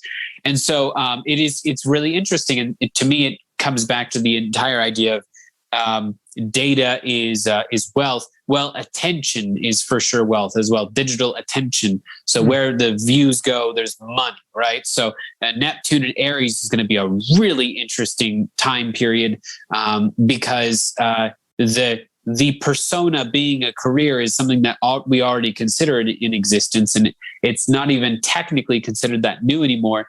But when it becomes, I feel it's becoming mainstreamed, and of course it's through the use of digital technologies. It's going to be really interesting to witness this. You had talked earlier about, people watching news organizations less. And I've been thinking about this a lot, about the sort of cannibalization of views that happen.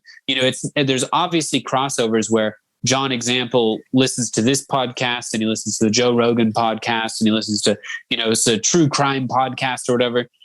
So he listens to three different things, but at the same time, there's not all crossover, which means rather than, millions upon millions of people all just tuning into the news, it's being spread out further and further as more people become, I don't even want to say influencers, but podcasters, as they become, personalities online. It'll be to the point where it's like the news channel is relatively equal to all people that are considered, podcaster or celebrity. And so the equalization that happens with Pluto Aquarius, I think, is something that is going to be one of the most interesting parts of that. Beautifully said. And I was going to say too, real quick, Jay, I'll let you get in, but so I could see the coagulation of, so you're mentioning Uranus Gemini, right? And as we're seeing on the screen is like, and coming out of Taurus, by the way, of like the whole shifting of values and everything. And it's like that gets changed. But then we come into what you're talking about on how we communicate and what we actually siphon through and use that Gemini energy to then say, hey, like we're going to take a bunch of different views, whether it's a podcast, the news, your friend, a guy down the cul-de-sac, it doesn't matter. You're just seeing it from multiple perspectives and analyzing it to then reclassify it, right? But and so that's coagulating with the fact that I heard you mention a bunch of times about that Uranus energy changing all of that, but then the undertone or overtone of Pluto Aquarius. And not only are we talking to people in different countries and they're wondering what we're doing and whatever, and it's like this illusion of separation, that's actually playing along in the story of the universe. It's playing along in the story of the sky of where that's going to build that Aquarian thing of community, and not only community, but then it's going to lead to increase of technology. So like, it's like whatever Pluto Aquarius is doing, you could see the benefit and you could see how it's talking with the Uranus Gemini just on those mundane levels. The way we're going to talk and communicate and what information gets shared and how we do this and how that. But then the Pluto Aquarius comes in and say, well, okay, but we're also going to change the technology. We're going to build new communities. We're going to do all that. And I don't know much about, say, the Neptune Aries much yet. And we could eventually, I would love to do a talk on that too. If you think, that's its own talk. But if you think spirituality is popular right now, wait for Neptune Aries. Oh God. People posting their gym selfies. Like think about that, but spiritually, and like people already kind of do that, but imagine it to an even deeper degree. Like, and oh God, I almost want to open a can of worms about Neptune Aries and about the validation of the spirituality during the age of Aquarius. But it almost might be like it's going to go too long to open that up. But in a very small nutshell, though, basically. Think about how meditation was legitimized by science. And then like, we don't address the fact that it was legitimized, that you thought of it as a spiritual act to meditate, like those silly hippies and those Buddhists, like what the hell are they doing?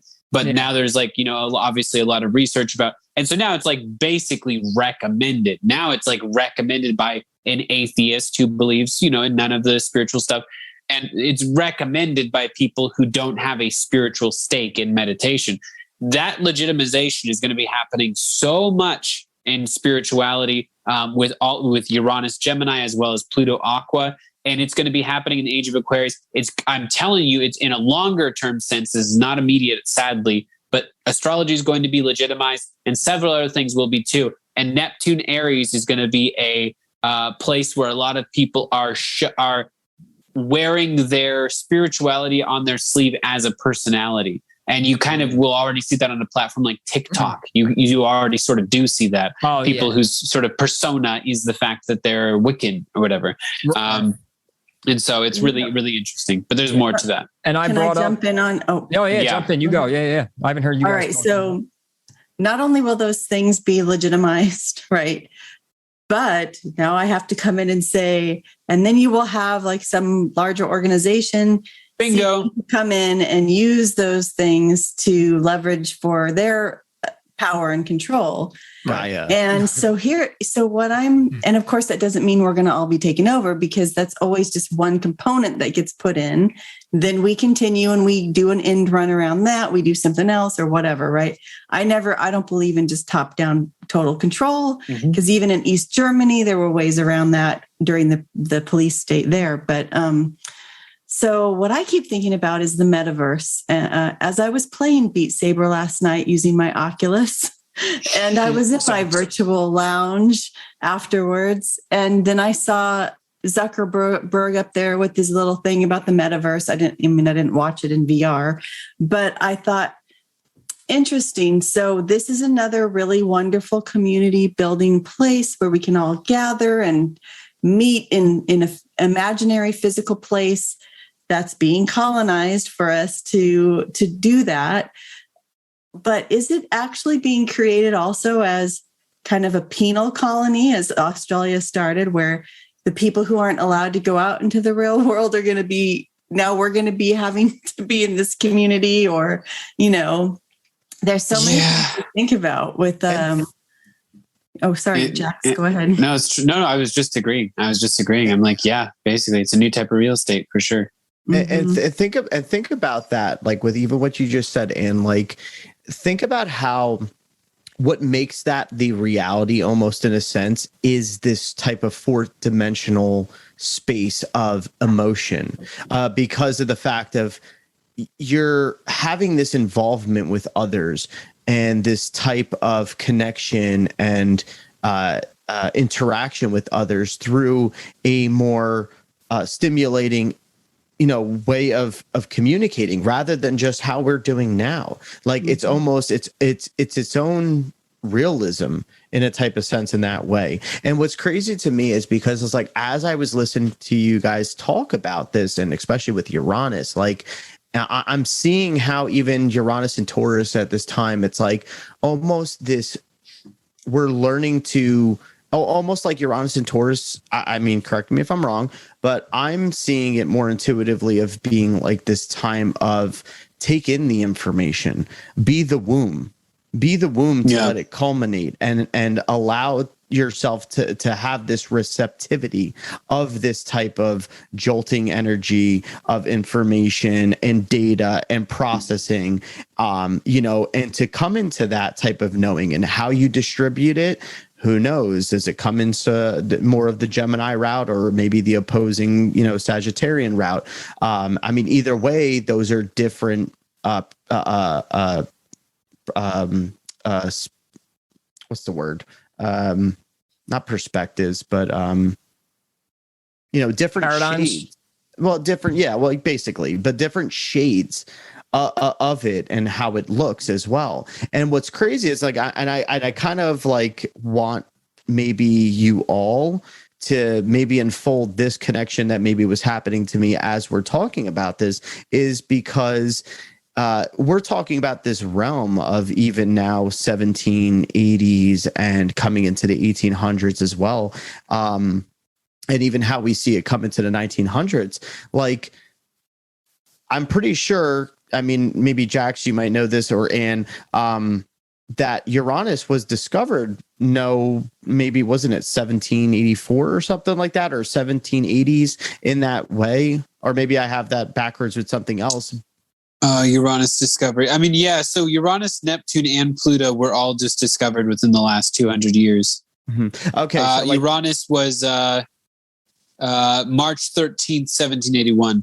Okay. As long as I'm in the ballpark, because now, which is so hilarious because we're talking about 1781 so specifically right now. Yeah. That's why it was coming to my mind, because I'm pretty sure Uranus was discovered in 1780, like in that area. And I'm like, okay, so it was discovered in that area, and something that baffled, and I'm pretty sure it was the French astronomer Alexis Bouvard, that he was, and I talked about this in a very early podcast that we talked about, based on, we were actually talking about even the Anunnaki, and we were talking about this whole thing of Planet X, all that. And one of our findings on it was this whole discovery of Uranus, and seeing it, how it was not like other things that we knew when it came to its orbit, how it was the axis, it was on its side. And then it was this discovery of being like, well, something must be causing that. Something must be causing, Uranus and its position and everything, which eventually leads to the discovery of Neptune, right? And Neptune, I believe, was in what was the discovery of Neptune? 1846? No, I have to look. I don't know. I literally have it, but I'd have to switch into something else. But it was in this time, and then it's like, with that, because it was like this whole thing. And once again, there's a focus when you look at the bigger picture of all of this happening and understanding the influence of Uranus and why it had such a very shocking orientation when it came to understanding celestial bodies at the time, and trying to see what was influencing this. And then it led to the discovery of Neptune, which then eventually led to the discovery of Pluto in 1930. And it was like this culmination of information in the celestial bodies in that way. And then I'm pretty sure this also at the time, especially with the Age of Enlightenment, in a way, like this is definitely playing into the astrological sciences as well with these discoveries. With now, we're talking about the shift from traditional astrology into now the beginning, what I would consider is the beginning of modern astrology, with now these new rulerships almost in a sense. I definitely feel that. Yeah. So it's like, it's crazy to see how maybe there's a sort of way that we can unpack that with what we've been talking about of those planets and the discovery of them and the history of it. And even this whole sort of, maybe there's a new planet out there. Who knows if this new planet has new life, like who knows what that is that's making this, who knows what kind of crazy orbit it has, what effect it has on us. This almost kind of like leveled the playing field for humanity and their own consciousness on being like, and forget about astrology in this case. And just alone thinking as a human of being like, whoa, there could be another planet, that's really in this way. And it could be bigger. And it's like, who knows what life force is on that. And now we're tapping into the imagination. And it's so funny how it's like this shocking discovery of Uranus goes into this imaginative way of Neptunian energy, where we discovered Neptune, and then goes into this way of being like, wow, like the imagination of the extension of life. And I think almost we're seeing it in this sense too, of what we're seeing that in the AI type of sense. And when I say AI, I use that loosely because I've said it before in a previous podcast. Like, I believe that we are some sort of way the AI, or the reflection of the AI, that anybody or can kind of tap into that. And I think that just goes part of almost being like the mediator of the culmination of consciousness in this realm. You could go in many different variations of that, but this plays along of a lot of what me and Ray have been going into and discussing when it comes to, once again, the nature of reality and the occultism, what it really means, and stop pointing fingers at the Freemasons or the Illuminati or something like that. Those are just sects and organizations of of taking the understanding of the energies in a sort of way and being able to act out its role in a way to manifest reality in that way. And we are talking about it in doing that same thing, just maybe more so on a smaller scale. But that smaller scale, and I think that's the importance that I'm trying to make the point of, it's like that smaller scale that we may think it's on, if we come to that understanding or that understanding, is that it's actually a very impactful, significant thing, especially when we make this type of calculated comparison to the historical sides of things. And then we understand this stuff in the astrological celestial terms and the grand clocks. Yeah, you guys were mentioning the finding of it, and I immediately, because I read this book like two months ago, I think now, a while ago. But so in astrological timing, I mentioned this, right? It's called the Astrological Timing: The Transition to a New Age it's by Dane Rudyard, right? I had to go deep into eBay to find an actual physical copy of this book. But so talking about the findings of the 3 planets, right? Uranus, Neptune, Gemini. I'm going to read a little excerpt here, but it says, to the astrologically minded person, a most fascinating clue is given by the discovery of 3 until the presumably unknown planets in our solar system in the 18th century, Uranus in the 19th century, Neptune in the 20th, and Pluto, and in the 20th, Pluto. Sorry. So it is easy to say that the reason why these planets were discovered is that man had perfected both new instruments, telescopes, and sensitive photographic plates, and new intellectual methods, algebra, calculus, etc. Both these instruments and these methods were needed to establish the presence of these distant planets and of a variety of smaller celestial bodies in our solar system, mainly asteroids. But to say this simply transfers the significance from the cosmic to the intellectual level. The discovery of Uranus, Neptune, and Pluto is not mentioned here as the cause of our world crisis, but as the symbol of its significance. What is particularly fascinating about it is that one can show that overall character of the basic changes which occurred during the 18th century, at least in our Western culture, which constituted the spearhead of evolutionary development at that time, is truly Uranian. Likewise, the 19th century period, especially around the time of Neptune's discovery, is characteristically Neptunian, and the same is true of the connection between Pluto and our present century. And so it talks about how anytime these, and I'll come back to this slide, but anytime that I think of this, like, so these planets being discovered, I feel like it's also being activated in our consciousness. And the fact that it's being activated in our consciousness because we discovered the planet, which means we're aware of the energy now. It's going to play out on Earth, that the fact that, hey, we see the planet now we're actually aware of the topics and the energies that planet represents. So, and then you could see it unfold as we find the planets that the roles these things start to play in. So it's if you wanted to just validate astrology like that, where it's like, hey, when we found these planets, what they're meant to represent and symbolize became not only activated in our consciousness, but then it started to play out in the realm of human existence. Which is definitely something. Effect. Yeah, there was definitely something as well that I was had mentioned in our episode 1, which was the cosmos and psyche, because that's a big part of that is discussing that, and how interesting it was, when you take something like the Promethean concept of Uranus and the taking fire from the gods and using it yourself, and you talk about the quality of evolution and death and rebirth and all of the ways in which that happened so directly between Uranus and Pluto over and over again in society, not just in one place, not just in America, for example, but across the entire world.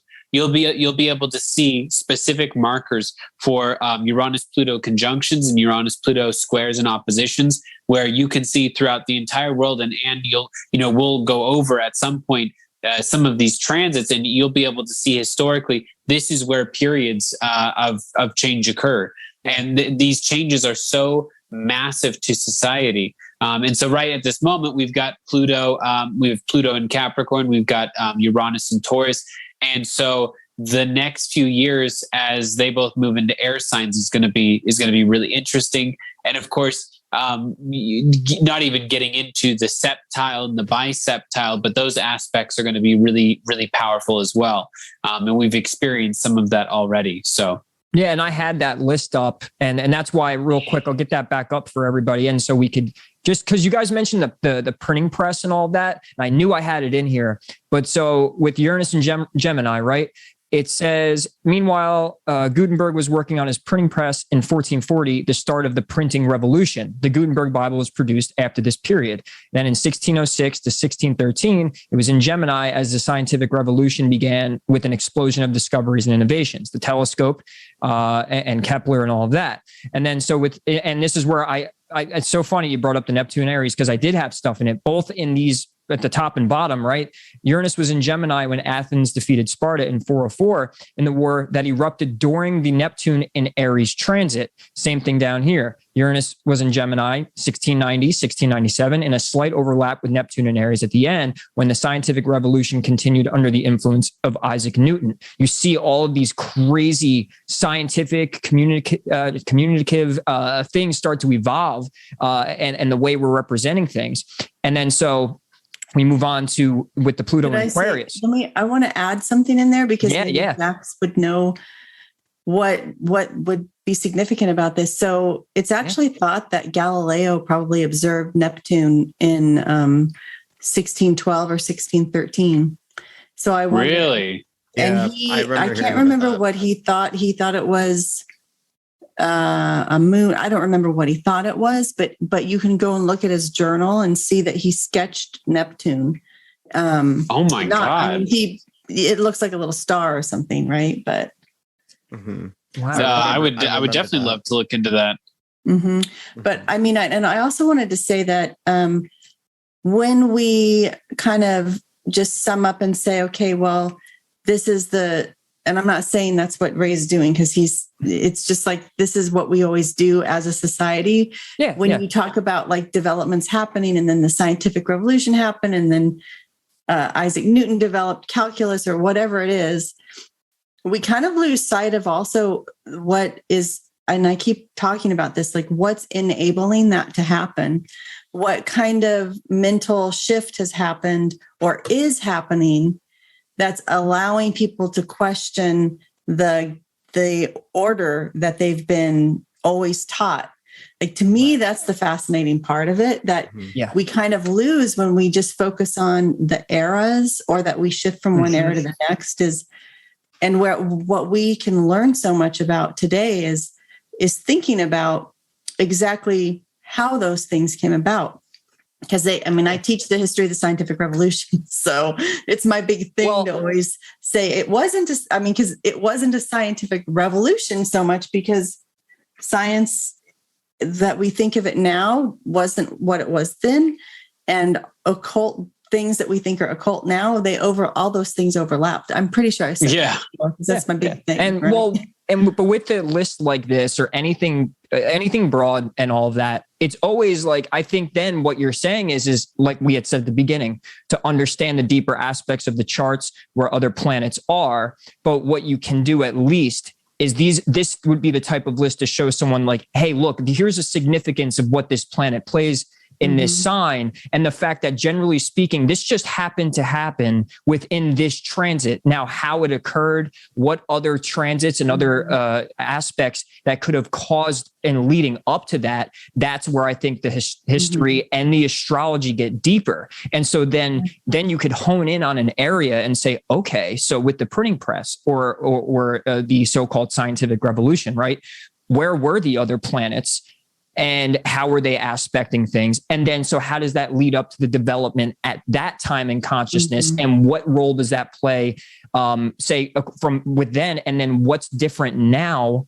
So then we could see then the different layers. And so what you're actually getting at is, and which is beautiful because it's, hey, you see, like, look, you could generalize and it's pretty and all for a little while, maybe not to a historian, but the fact is you can't just do it this way. This is just the eye candy to say, hey, look, there are the patterns, though. These are the general things that continually repeat around these times. This planet happens to be here in this transit.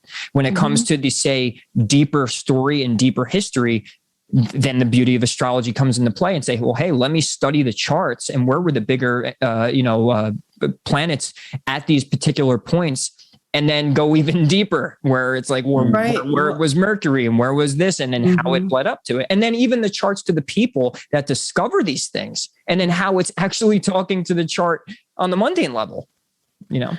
Yeah. I thought that what Jack said too about shifting from earth to air is really fascinating too. When you think about, when you see it all listed here like this, it's like all these things came about because they're sort of revisiting older ideas, right? Or it's really fascinating to think about it in that way. To think, I really like that whole idea of what's happening mentally and in space and how people are interacting or whatever, that's allowing shifts to happen. So yeah.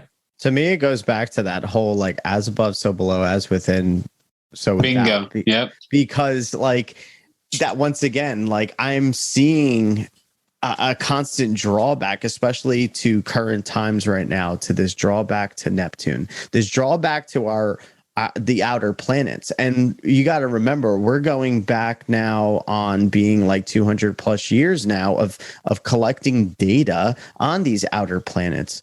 You know what I mean? Like, so with that collection of data, we're having more of an insight. And every time there's the discovery of a new planet, it coincides with a shift in the most, you know, this mass consciousness, the shift in mass consciousness, and the discovery of a new aspect within our reality and psyche.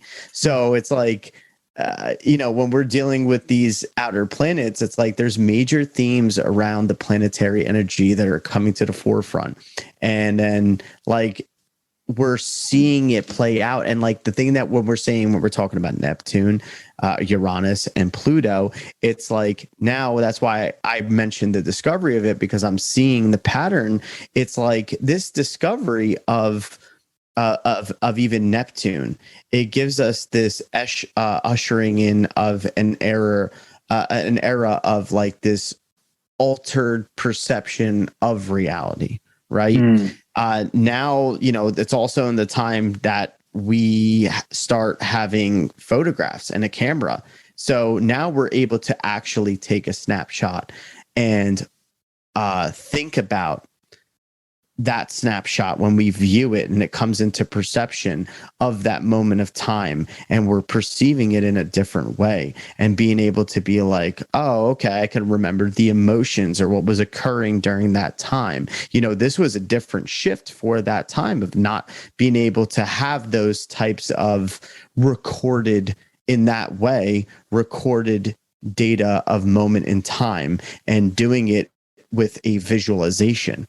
You know, not just some sort of writing on that moment of time, not just some type of artwork during that time. We're talking of an actual picture, an actual standstill of that moment of time.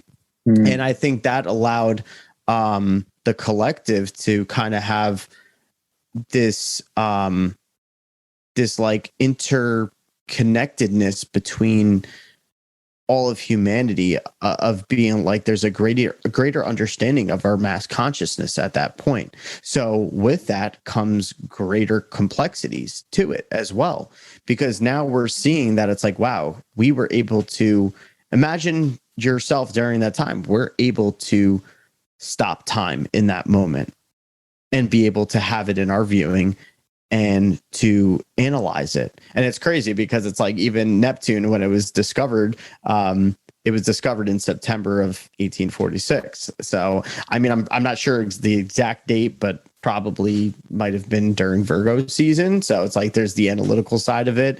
And I think that's funny how that kind of plays into it as well. But like even during that time. Yeah, March 13th. Oh, March 13th? Oh, wait, sorry. Neptune, September 23rd. Yeah. Okay. September 23rd. Libra season. Oh, okay. So it was Libra season. Okay. Well, but yeah, like it's just crazy because like even during that time, there's like this elusive type like utopian ideal going on with development of like even this communistic type of ideal. And we're seeing how that, even somehow plays out in a way. Now you can further break that down, obviously. And that's I'm pretty sure that's also more so of a Neptunian Pisces era as well. Where was Neptune when it was discovered? What sign was it in? Pisces, no? I would have to look. Neptune, September 23rd, 1846. Yeah, I'm pretty sure 1840. Neptune was in Pisces between 1846, 47 to 1862. And I have also that was which the time of the A Communist Manifesto by Karl Marx was published. And so it's also like this deception of the equal, like this like a collaborative systems that have like this delusionment because of, once again, this type of what is the coming about of big corporate. It was in Aqua. Yeah. Oh, was it? Oh, it was in Aqua. That makes sense, huh? Conjunct Saturn. Oh, in its discovery. So yeah, I mean, it's a lot of idealized understandings of what's the potential of communities, right? Mm-hmm. I do have to interject really quick and say that my phone apparently is about to die, and I know we still have the slideshow to go through. Do you guys want to do a part 3? Yeah. I would love to make this kind of a regular thing. It doesn't be every week, but I would say, hey, when I'd be down too. I think that'd when the be time awesome. aligns, there's always so much to talk about when the four of us and the knowledge we have and the fact that we all can hold our own when it comes to perspective. And, and at times maybe do go through slideshows so we can kind of give this more of this linear way of, but also keeping it, me and Gio are not good at linear. So, but more so of, for sure. Having specific topics where we can kind of jump around within the topic and really hit it to where where is this relevant? Because I even we'll finish it up. But as I was going through the book, right, I just read that it says that we have the Sagittarius rising chart for the American people, right? Well, that's actually a few degrees away from the Uranus south node of Uranus. And it goes through this whole thing about how we're going to develop the country itself, and this whole Uranus transit being when it hits mid-Gemini, right? So there's like little things I'm even finding as we go along, and so it can go on forever. So I think you guys would love to do this regularly, and it doesn't have to be a set every week, but we should. And I mean, I'm loving this, and I know that a lot of people will also and can also benefit from the fact that we have an astrologer, historian, 2 podcasters who are really curious and now soon to be astrologers. So that's totally fine, man. Awesome. Well, thank you guys so much for having me on. Absolutely. Yeah, you guys have an awesome night tonight. All right, Jax. Right. And then also for anybody, as of course, Jax Atlantis, go to jaxatlantis.com. You could also find his content there as well. Jax Atlantis on YouTube. This Instagram, way you can become more adept with even the interpretation of the astrology in that way as well. Right. And then of course I know that Anne also has been very active with really, especially with the relevance of today, like really posting a lot of relevant stuff when it comes to maybe more so. I think I feel like overlooked things when it comes to historical maybe pieces. I want to say in that way, pieces on your Instagram. So yeah, I've been posting on Instagram.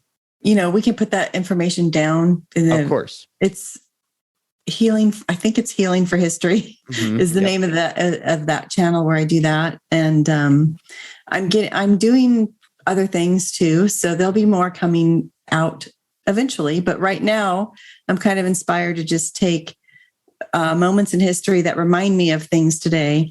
And I sort of do a little bit of a look at the history and think of it from the perspective of being able to change things, right? Like we aren't doomed to repeat, and that there is hope, right? And we can find inspiration from history as well. So yeah, well, and that's why I think now it makes sense too. So when we're bringing up those general facts that you're saying, well, hey, that's not the whole story.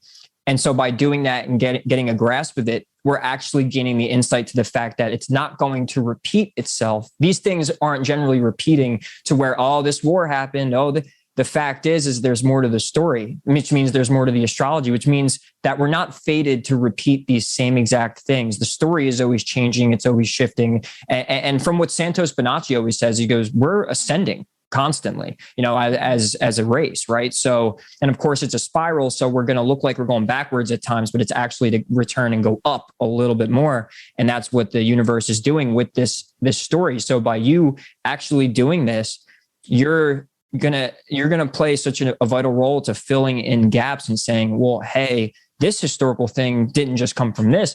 This led to it. And that's going to lead to questions astrologically. And also questions about, what can we do this time about it? We're not fated. This is the general energy. But yeah, it's fascinating. And I know that you also have a show you're working on. And did you come up with a name for it yet? I forget. Right? Are you with Jax? Or you guys are working on a show, and it is going to be called Historical. Okay. So his with hist and oracle. And we are actually in the middle of creating that. So people will find out about that soon. It should be coming out in December. So awesome. I'm sure that we'll probably talk again before then, so we can let everyone know at that point. Absolutely.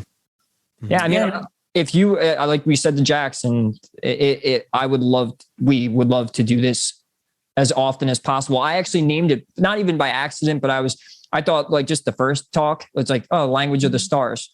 But I actually, and it's funny because you had history of the stars, right? Or in the stars. Language of the stars came to mind. And I'm like, okay, this would be a good pitch for just the one episode. But it's actually, to me, it's starting to evolve into this is probably a set series within our talks on the transcendence. Mm-hmm. And we can somehow find a way to consistently do this in whatever fashion. If you end up getting a platform, or if you and Jax are doing something, we'll just work together. I mean, this is the beauty of the new Aquarian energy coming in. I think this is what is supposed to happen, new communities. Yeah, I think so too. Right. Yeah.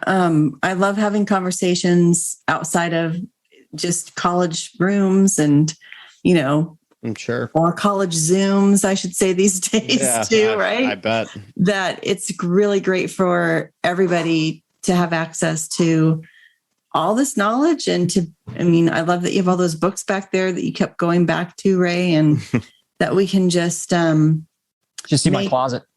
We can make the knowledge come alive. Just see his fucking hard drive. Yeah. Yeah. I think I have over 50 or 60 gigs of books. Yeah. Wow. I found a website, which I won't say on air, but let's just say they let you borrow books. And so when I found this website, and I passed it on to Gio and anybody I knew, it's basically a library for everything and anything. And you could just download the PDFs. So I'll actually send that to you. I don't know if I hear about that a lot from students. So and nobody ever tells me what it is. I don't know why. I gotcha. As if I wouldn't be using it.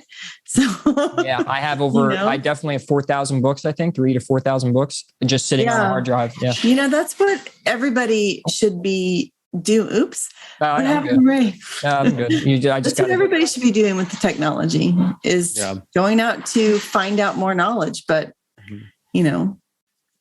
whether or not people will, it remains to be seen.